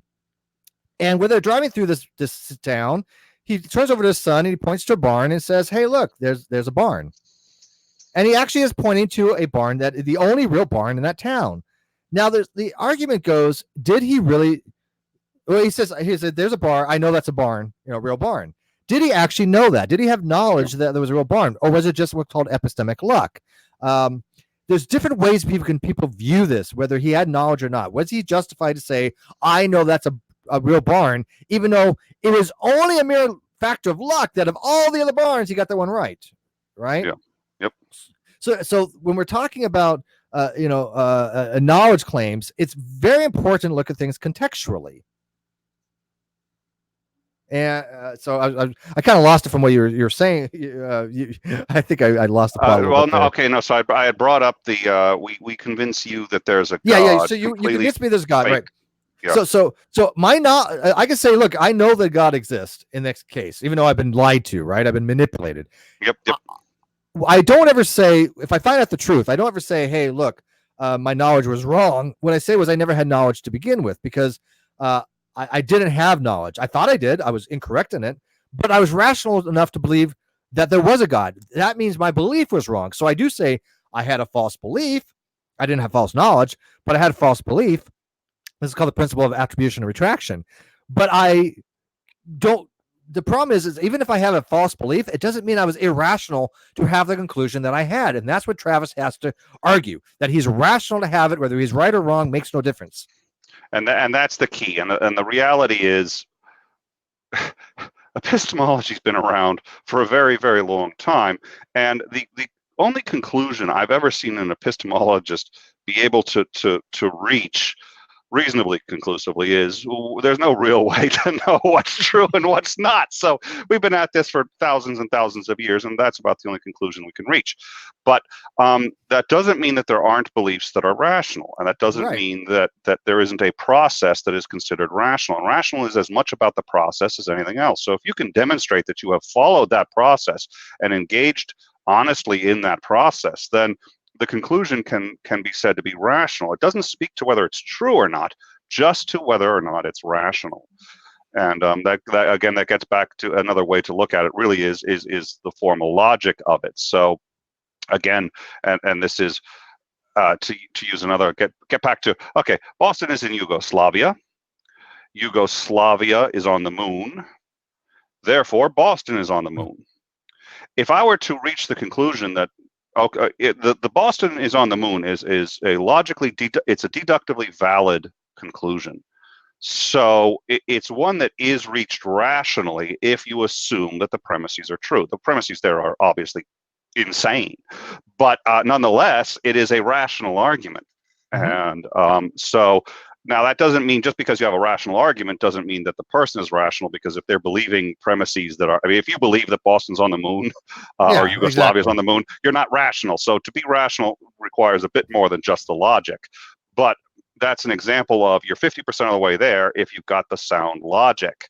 Then the next question is, whatever your beliefs are, they don't have to be proven true, but if they're rational beliefs and if you've got good reason for believing them, then it sounds to me like you've got your beliefs, whatever they are, is rational. Yeah, I hope Travis is still watching. I would recommend he also look into what's called causal versus reliabilist theories. A causal theory would be something along the lines of, I look at a tree. There's a causal relationship between me looking at that tree and my mind forming a belief. Where he is back. Okay, good. Welcome back, Travis. You can hear us? Hello, Travis? Hey. So yeah, awesome. No, I do think Travis is just going to be utterly destroyed. My phone got. I just think always I had to charge it. Awesome. So we're talking about causal and reliable theories, and which I think that you probably needed to take on board a little bit on such that when you're talking about justification for something, if I say, hey, I see a tree, there's a causal relationship between me looking at that tree with sensory perception that I believe it to be reliable, that I know that I'm looking at a tree. Now, if that's a fake tree, right, I was justified to say that I had knowledge, even though my knowledge was wrong. If there was not a tree, there was a fake tree. You could use any example, barns, trees, or cows. You'll find them in epistemology, all three of them used quite frequently in these causal and reliable theory. And the condition, like a higher condition for knowledge, is much higher than belief, right? So when somebody says, am I justified to believe there's a tree out there? Well, yes, I'm looking at a tree, even though it's a fake tree. I don't know it's a fake tree, but it's with a bunch of other trees. I've seen trees before. I'm perfectly justified to believe that was a tree. But the higher thing would be that if I say that I know that's a tree, right? Well, let's look at it two different ways, Travis. If I say I point to a tree, that's a bunch of trees, and I say I know that's a tree, there's two possibilities here. It is a tree or is not. Would you agree? It is either is a tree or not. It's simple logic, right? Yeah. I mean, yes. It's either one of them. Right. So if it's a tree, then it's no doubt that I claim knowledge, right? Because it is a tree, I believe it, and I'm justified, right? So simple JTP, that's fine. But let's say that it's not a tree, right? Okay. There are some still reliabilist theories out there that would say, well, they still had. Well, let me correct that.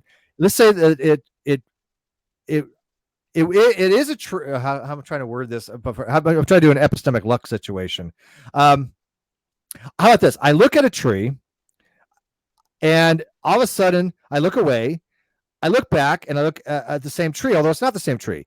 The original tree was a fake tree, and the new tree is a real tree. But I say, hey, you know what? There's been that tree that I was looking at before was a real tree. Well, now I'm trying to. God damn it! I'm trying to think. How about Nick? Help me out here because I'm trying to do an epistemic luck question. Where reasonable. well, an epistemic luck would be it is the case, but it's by accident you got there. And by the way, I'm really having a bad day today, so I'm not on my game. Trust me. That's okay. At least you know philosophy. You're muted, Nick. I had a DM I had to look at for a second, so I got distracted. So the question is an epistemic luck situation. Time. So if I say, hey, I have to be at work at 6 a.m. I get up in the morning. I look at my clock. It's 5. It's stuck on 5 o'clock. And I say, hey, look, it's 5 o'clock. I got to get up. I go to work. And I say, yeah, I know it's 5 o'clock when I got up. But you know what? Your clock was broken. It just happened to be on the right time, right? Which is a good problem. But did you actually have knowledge of that? Was it because of epistemic luck? It just happened to be that the clock was broken at that time, so it was not reliable at that time, but you were correct. It was true. So there's different ways of actually saying with epistemic luck whether something's true or not, but that's a much higher bar. Travis, all you've got to do is meet the belief condition. Were you justified to believe that it was 5 o'clock when you looked at that clock? Yes. That's it. That's all you got to do. Justify your belief that God exists. You don't have to demonstrate anything else or raise the bar or have anything to do with knowledge or anything like that. Okay. So, well, let's see if we can figure out a way to help you out practically. When's the debate? 9th. Yeah, Monday 9th. Okay, so that's this Monday? Yes. Or is that okay? That reminds. Okay, so Monday the 9th. So, well, the key things to remember are: don't let him raise the bar. Don't raise the bar yourself by accident. It's not a disservice to your beliefs to agree to argue the lower position. You know what I mean? It feels like, well, I know for a fact God is true by whatever means I know it. Therefore, I'm going to argue that it's a disservice to my own beliefs and to God or to whatever to argue lower. Don't, because it's more of a disservice to lose the debate if it's on a topic that you care about. So stick with the bar. And in this case, it's just, are you being reasonable? And if you think you're being reasonable, then focus on what it takes for you to justify that you're being reasonable, and don't let the topic change from that. Yeah, because I tell you right now, TJump is famous for that.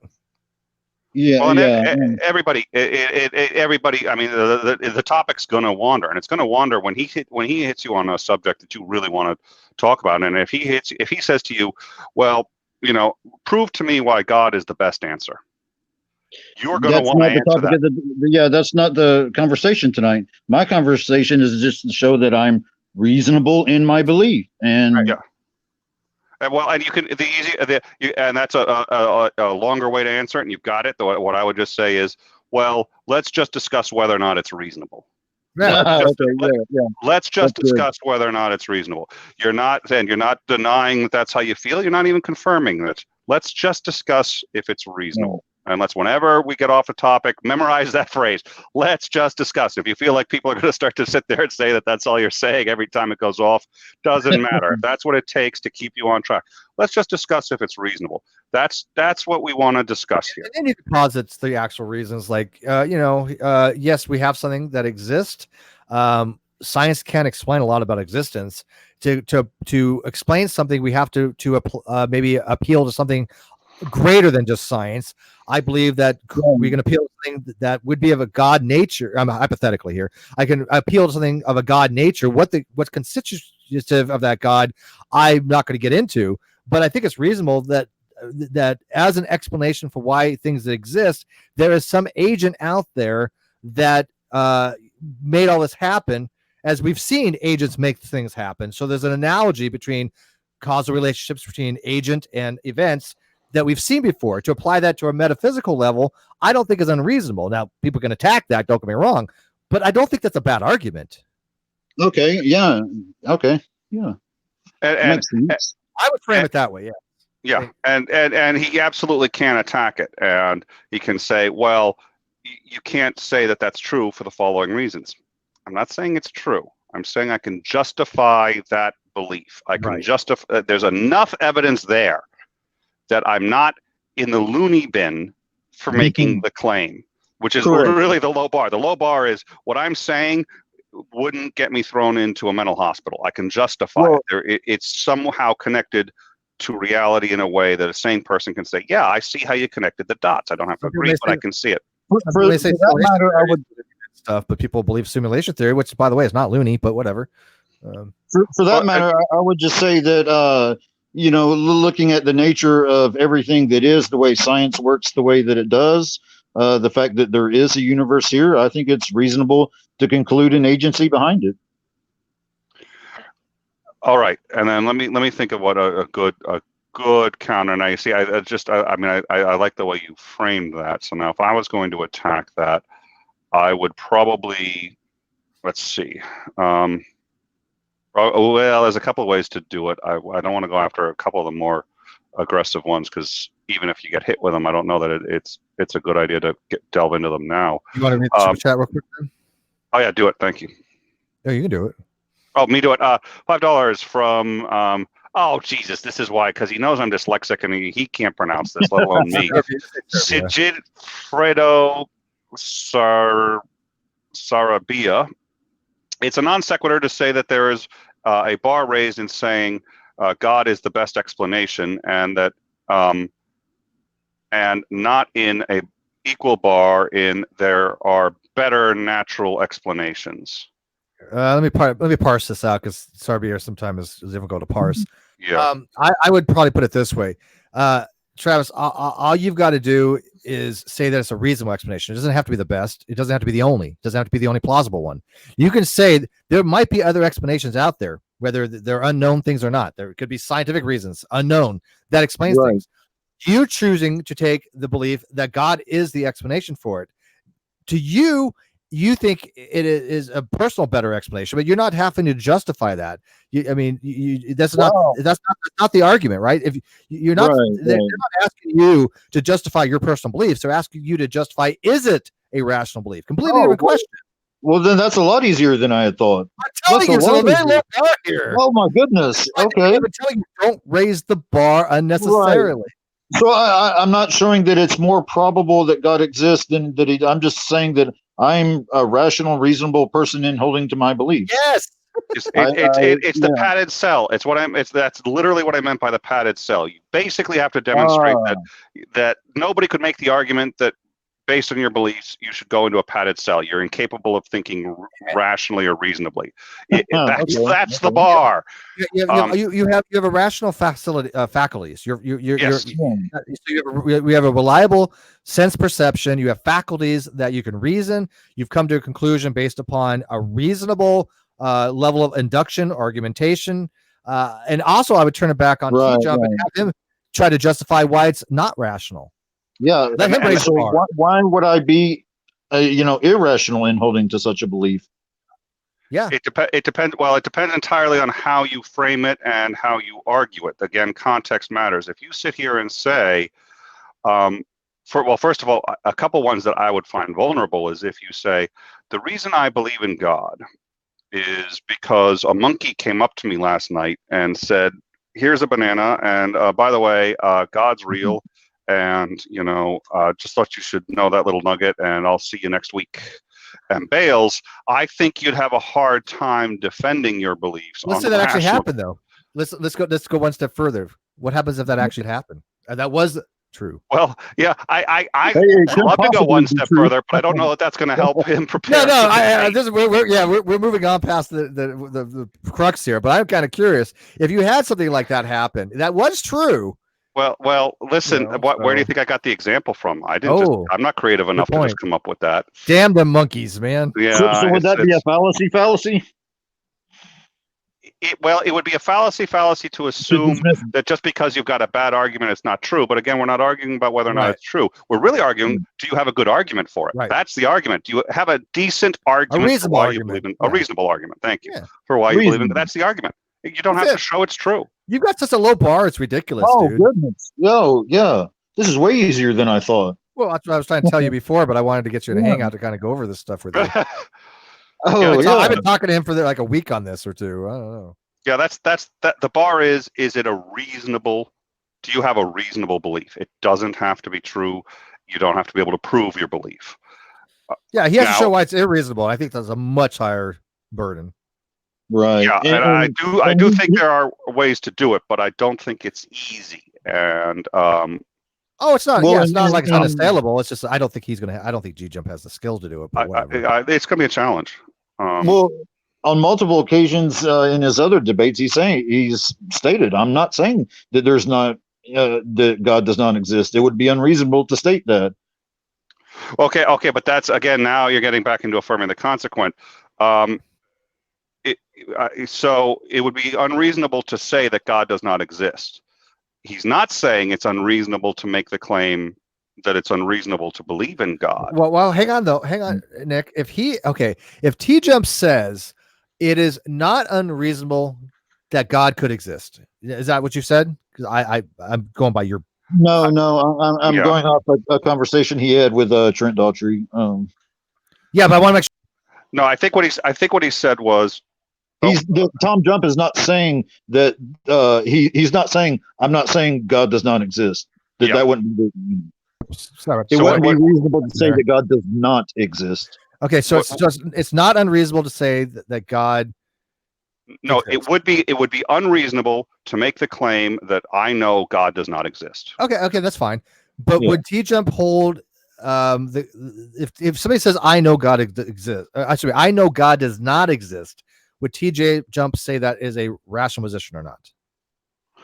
I know God does not exist. Is that rational? I would have to believe he would. Again, it depends on how they got there, but that seems to me a difficult position to defend. Sure, I don't know how someone would prove that. Yeah, no, I agree with that.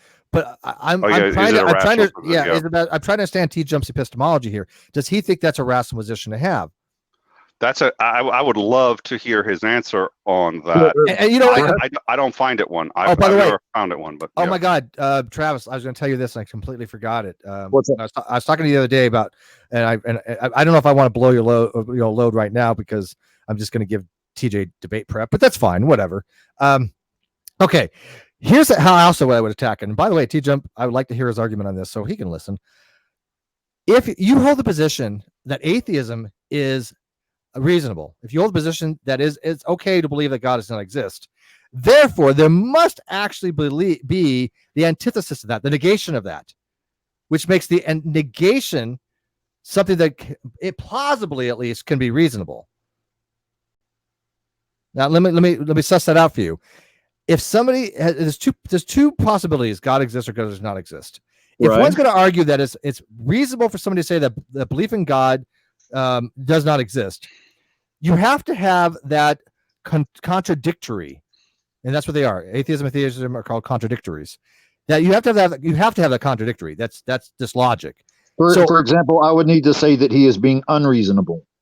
Well, if he's going to accept that it's reasonable to believe that God does not exist, to me, since theism is the contradiction or what's called the contradictory of atheism, that it is possible at least to have a reasonable belief that God exists. Oh, right.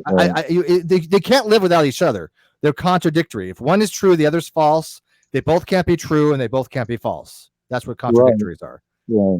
So it's rational to have either belief because they're contradictory of each other. Now, I mean, that may not be it's definitely not a foolproof argument. There's a lot of things you can assail that with, trust me. But it's just that I think from a belief standpoint, from a epistemological standpoint, when there's so many people that have these beliefs, that it's very fair to say, look, if it's reasonable to believe that God does not exist, why is it not reasonable to believe that he does exist? Why? Now, again, it's not unassailable by any means, but it's a fair question to ask. And listen, the people who have done debating and stuff like that, they make it look easy, and it's not easy. I enjoy it immensely. It's a challenge. It's dynamic. You have to think on your feet, but there are some tips and tricks that everybody uses. One of mine is, and I didn't do this last night and would have benefited me if I had, whatever the topic is, print it out in bold letters that take up an entire page. one page that just has that topic listed as big as you need it, tape it to the edge of the monitor. And whenever you start to feel yourself in trouble, go look at it. You would be surprised how easy it is to forget that that's just the topic. And then the other thing now that I think you should also tape on the other side of your monitor, away from the camera. You still want to be able to see them. But the other thing you should tape on is precisely what your goal is. And in this case, it is to demonstrate that your belief is rational. Period. End of discussion. Yeah. And the other thing, write this down. Your discussion is on this. Epistemology, not ontology. Remember that. Epistemology, Yes, I hear that not a lot. ontology. Yeah. You don't give a shit It's confusing. Yeah. whether God exists or not in this conversation. Don't let TJump gotcha. change it to ontology. Whether God exists or not is completely irrelevant to your belief. Okay, yeah, that makes a big difference right there. For purpose of this discussion. Yeah, that helps immensely. Yeah.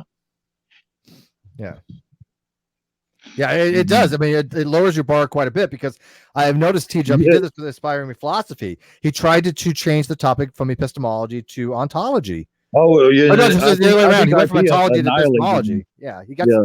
So I don't understand why he doesn't stick with the actual topic. It's just something that I've noted, and other people seem to note as well. But Yes, I saw the debate. yeah. And it's funny because, TJump will say, well, here's my video, and he'll spam a video, watch it, and let me know what you think. And then when you watch it, tell him what you think. He's like, oh, you don't know anything. Who listens to Steve? Well, okay.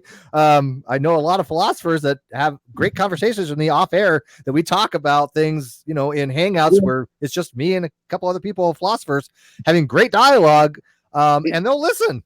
So they don't just blow me off. I think that's a little intellectually dishonest if you disagree with somebody, to say, well, you're just dishonest, or you just don't understand, etc. Yeah. All right. So you want to take some Q&A? Because we're going on 90 minutes. So somebody asked me if TJump is a friend of mine. I don't consider TJump a friend. No, he's somebody that I know.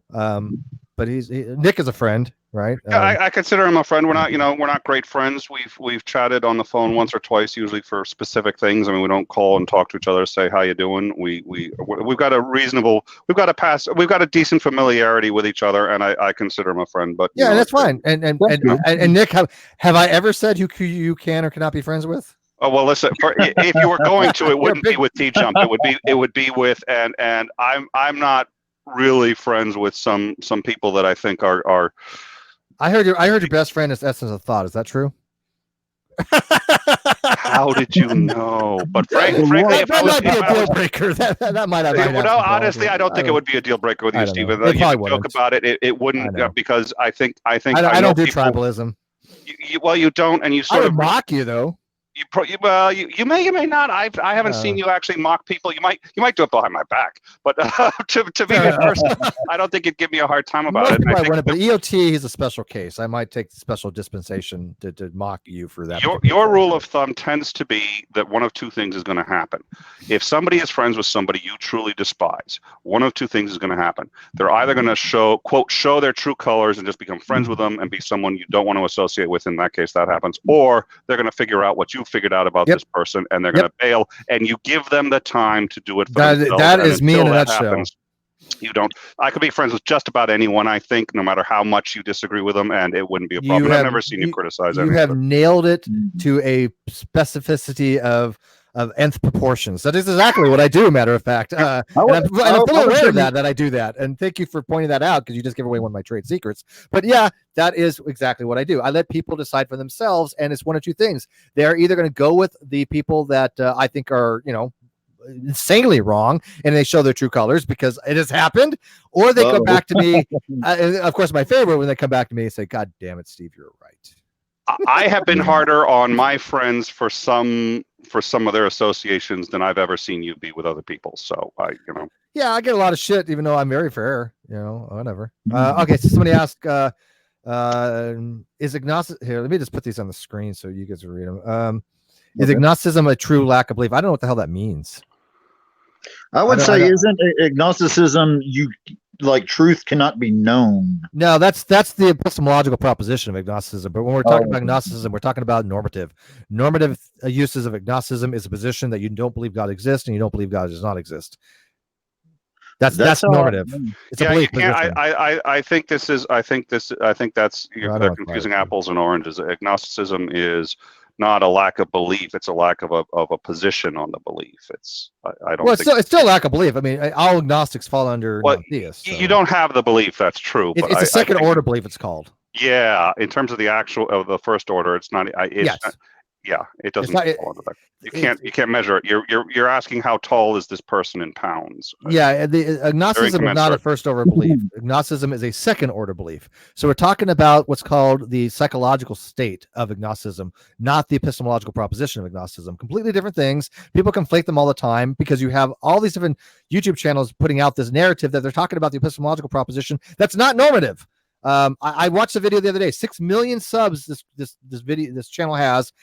About 250,000 some odd views on this video, 300,000, and they got this all confused, and yet this is what I hear people parrot because they watch these big channels and they go, "Oh, look at this! This is what it is," and they come to me and go, "Steve, you must be wrong," and I'm like, "No, let me show you why."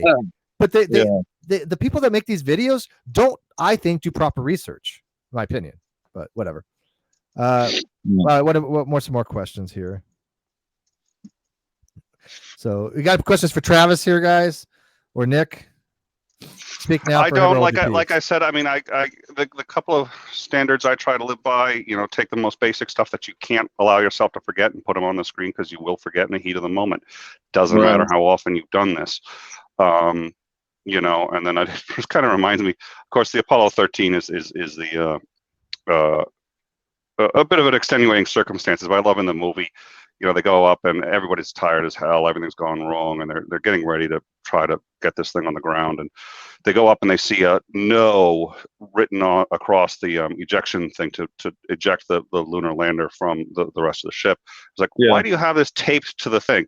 It's like, oh, I'm getting kind of tired. I didn't want to accidentally eject it with you guys still back there. And I was like, and he was going to, he's like, you know what? Yeah, that was good thinking.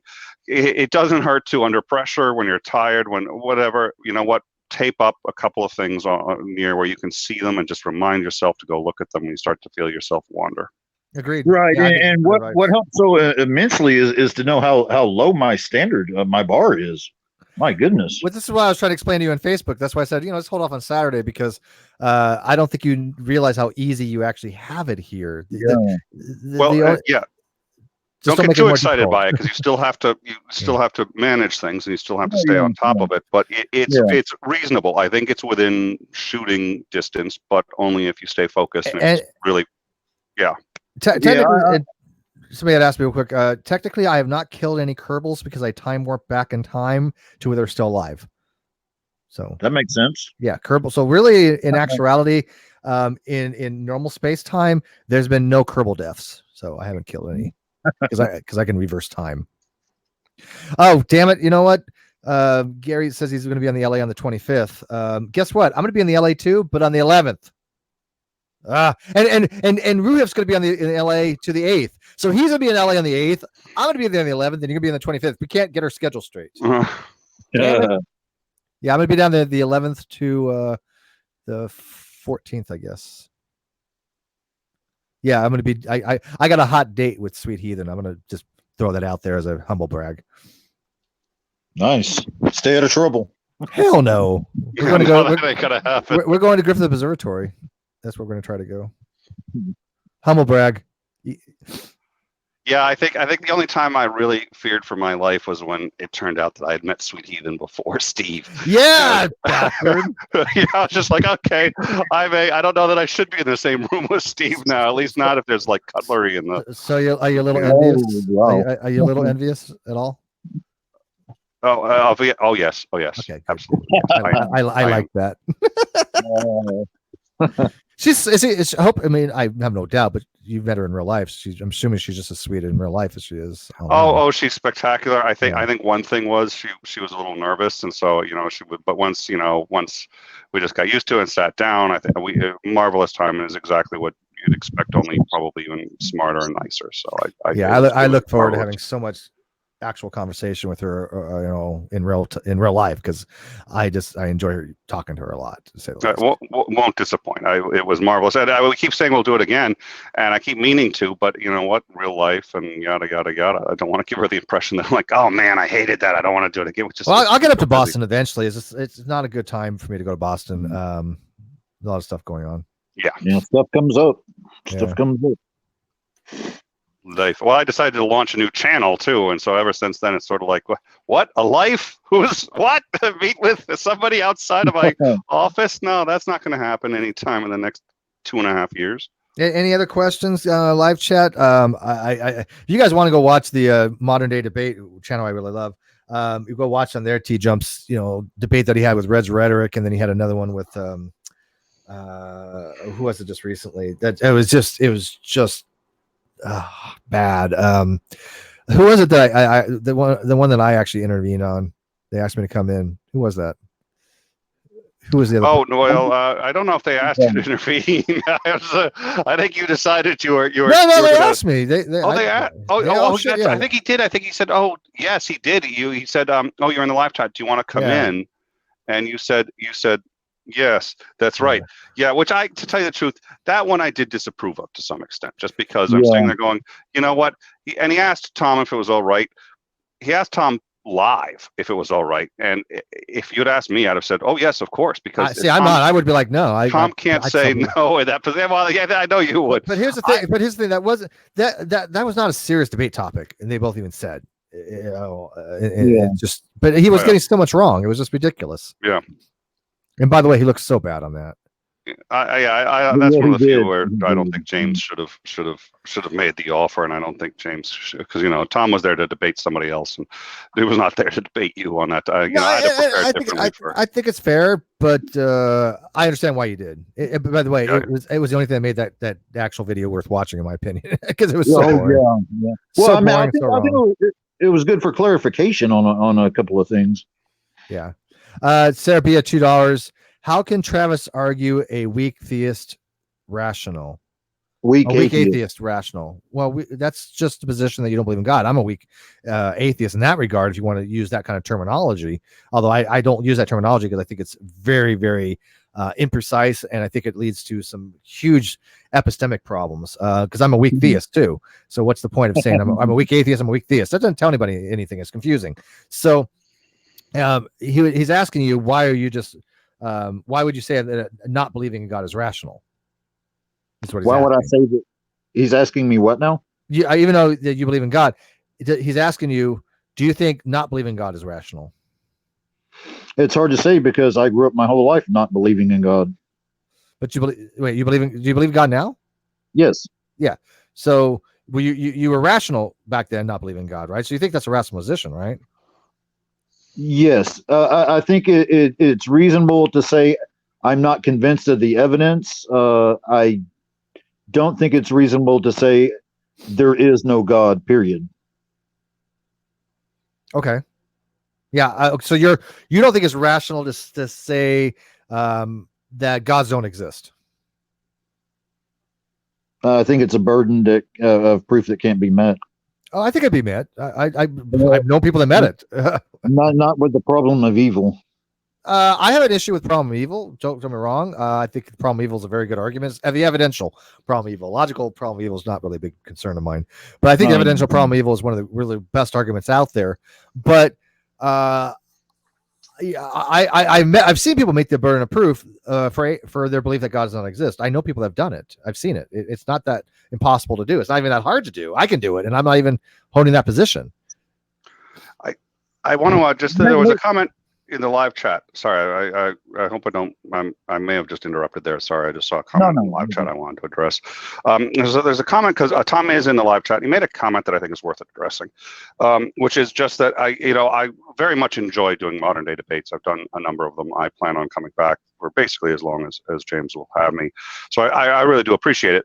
I have noticed on occasion that the topics end up being phrased once we start not quite the way I had believed they would be, and even to a layman they may sound different to somebody who's prepared for it. Those differences can be quite staggering, And on occasion, it's the circumstances haven't been quite what I expected them to be. Either there's a different moderator or another, and it can have an influence. And I think for people who prepare for these debates and take them seriously, that's an issue. And I hope that sort of gets resolved. I'm still going to keep going. It's obviously not so much that it's prohibitive to my coming on, but I do think it can cause issues. And so I think Tom had mentioned that he had some objections based on things not always being exactly as he had expected them to be, and that's been my experience. Well, that's fine. That's a fair criticism. And I think James needs to address those things. I think James needs to buckle down and fix those kind of things. And I definitely think there's a lot of trolls in those live chats that he needs to eliminate.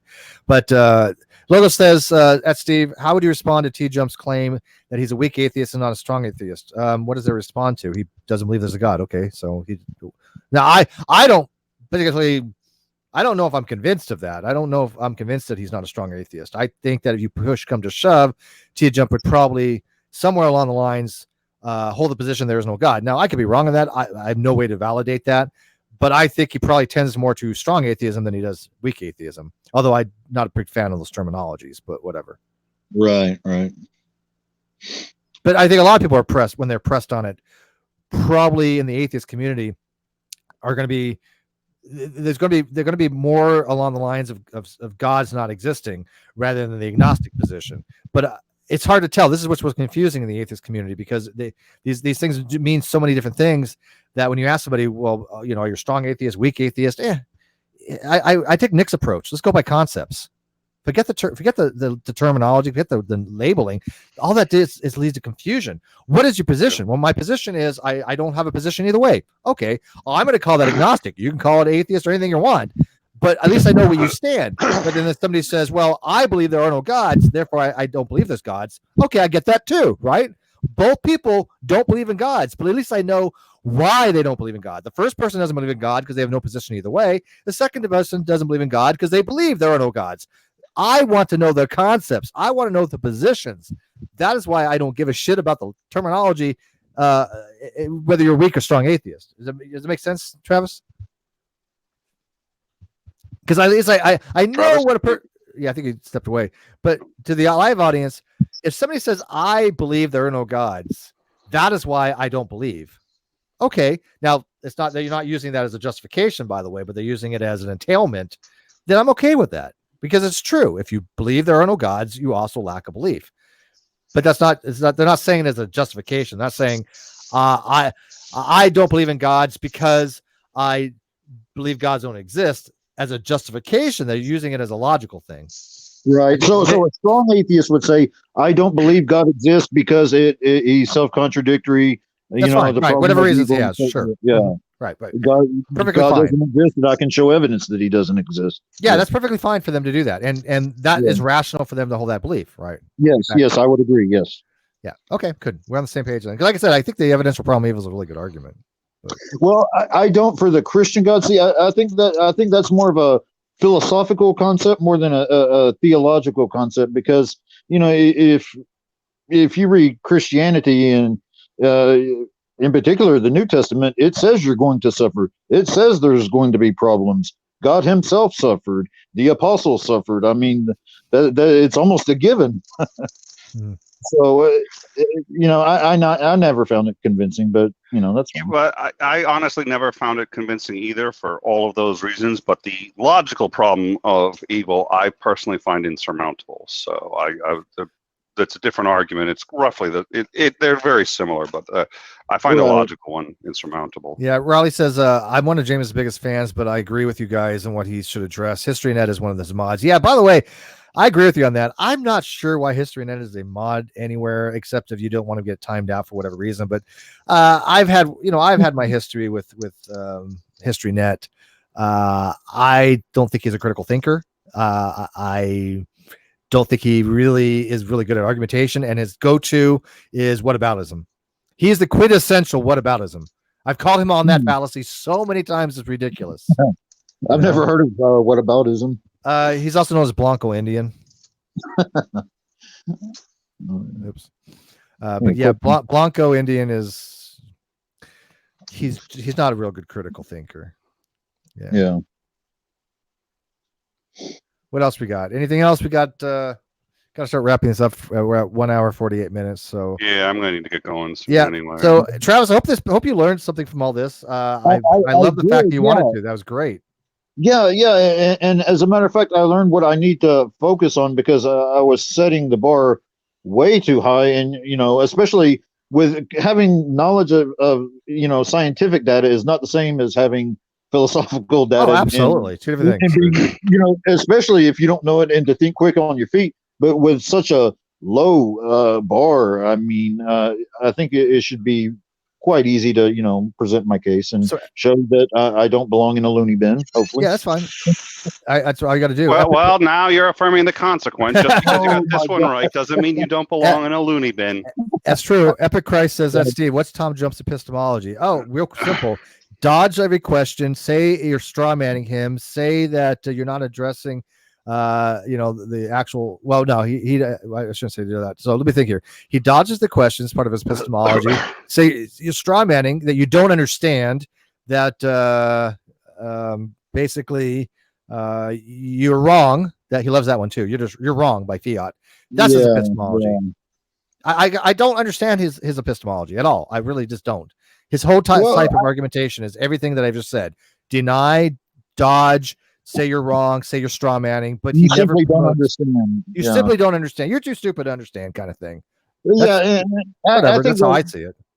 That's pretty dishonest. I mean, if you disagree with somebody, don't just jump to, you're either dishonest or you just don't understand. That's but he does it to me all the time. Oh, it's nobody takes Steve seriously. Well, him saying that only shows how oblivious he is to reality. People do take me seriously. I have a pretty decent following and a lot of philosophers that I have great conversations with. To say that, otherwise is weird. I mean, I get messages at 4:00 in the morning from Alex Malpass, right? I mean, he goes to the bar, he'll have some drinks, he'll want to talk to somebody, and he knows I'm up at 4:00, and we'll sit there be chatting at 4:00 in the morning about philosophical shit. He's a great guy. I mean, he's brilliant. Ozzy's brilliant. I mean, there's a lot of philosophers in the community that I like to have conversations with.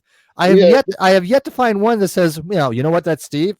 My motherfucker don't know shit about philosophy. Now, I'm not at a level to be any kind of expert by any means, but I would be hard pressed to find a philosopher that goes, Steve doesn't have a fucking clue about philosophy. Not one that I have. Now, if you know one, I would like to know why, but I have not seen that yet. Well, if you really want to engage in some kind of argument from authority, which this isn't really, but close enough, Ozzy.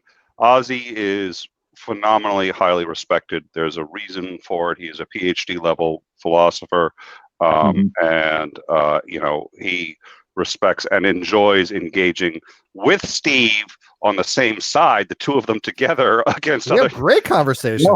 He's not going to do that with someone who doesn't know what they're doing. He's too high a level to be embarrassed that way. And he's going to be back in a week, and he's going to be on Ask a Philosopher with us, Nick. I am so looking forward to that. Now we're still going over what we're going to be talking about. But he is out of town for right now, but he definitely wants to come on. He's looking forward to it. I was thinking, and before we leave, maybe give a little taste. I wouldn't mind doing something on nominalism myself. Now, you had said what is it, ichtheism? Ichtheism would be good too, don't get me wrong, but I'm good with either, but I'm just reminding you of that one. And they're both great topics. That's a good one too. I mean, we did talk about ichtheism too. Shoot. You know what, we're gonna have to have him on more than once. We'll do an ichtheism and not theological and cognitivist. And then another episode, we'll talk about nominalism and Platonism, because I find that to be a very fascinating topic about abstract and concrete concepts. Yeah. Let's do ichtheism first. And I think he'd enjoy that, because I know him and I have been trying to get together and talk about ichtheism a little bit, because I think we kind of think the same, or do we look at it slightly different, but we both get to the same place eventually, I guess you could say. So I still think that theological and cognitism, as I read it, more entails at the position that a proposition doesn't hold any value. It's not truth apt. And an ichtheist is more talking about the cognitive aspect of being something where it's not cognitively meaningful. So they're intricately related, but there is a distinction. I look at one more propositionally than the other. But That's just how I read it. I don't know, but we'll get into that discussion.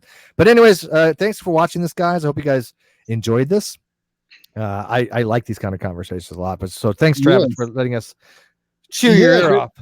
It was very educational. I mean, I've been wanting to learn philosophy, and I think one thing is I don't know if you guys notice this, but a lot of times people who are heavily into science tend to be very bad philosophers, and that's just been. It's a hard subject.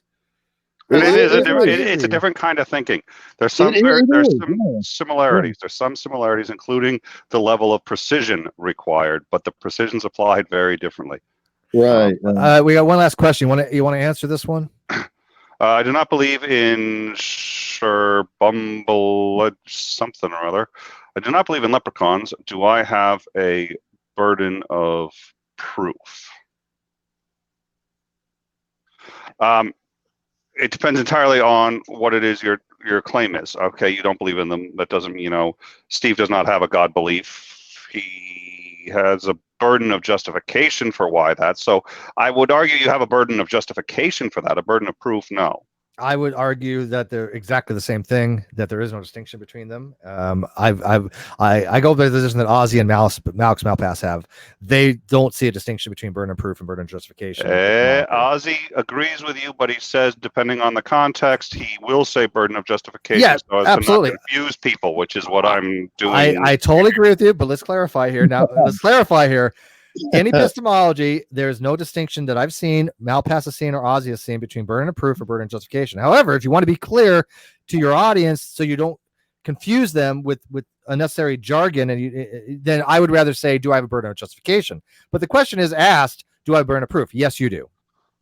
Yes, you do. But I would try to minimize using the words burden of proof if you're talking to certain people. I don't, because I like to get them flustered, because in epistemology, there's no difference between burden of proof or burden of justification. He likes to show off how much he knows. Goddamn right. Why the hell would I read this shit if I can't use it for anything, right? Hours in the middle of the night reading fucking shit for nothing, right? Yeah, open a book, huh? But yes, if you all you got to say is this: I do not believe P. Right? I do not believe P. Do I have reasons for that? Yes, you have to have reasons why you don't believe P. It's as simple as that. In other words, just show some evidence. Yeah, you have to have reason. And the reason look, if I said, "Hey, Travis, I exist," and you say, "Well, Steve, I don't believe that you exist," most people are going to understand there that what do you mean? Why don't you believe Steve exists? You have an unrational position unless you can justify it. So you have to justify you lacking a belief that I exist. Why is that any different for any other thing? Right. I'm going to need to at least bring something to the table. I would think. Because you have a position, right? You have a position that you don't believe. Why don't you believe? That has to be justified. $2 for my unfinished journey. Rum and Coke. We're not doing one tonight. Probably next week, but I'm trying to get a special guest for next week. Hopefully it'll work out, but we'll see. I want to get somebody nice to come in and kind of have a cool kickback rum and Coke night. And today I'm not on my game. Hasn't been a really wonderful day, so I don't feel like doing a rum and Coke tonight. Maybe tomorrow, but I think next Saturday we're going to do it. So you could do your own rum and Coke. Yeah, I'm not a big drinker. I woke up this morning and a friend of mine was drinking, and I was like, oh, you know what? I'll have something. And I had a little pineapple juice. Was a pineapple and mango juice left, and I threw a little shot of a dark rum in it. And it didn't sit well with me. So, oh yeah. But anyways, guys, I got to end this. I appreciate that you guys came and watched this again. Hope that somebody got something out of it, and hope that TJump did as well, because this was good prep for him too. Well, he would have ran all over me had you not laced me up on certain things, and I wouldn't have even known any different. Well, there you go. That's what you asked us to do. That's why I said let's do this on Saturday in real time, get some real time feedback. And I think you're in good shape, man. Okay. Yeah. Much love. I appreciate it. All right. Thank you, buddy. And good night, all.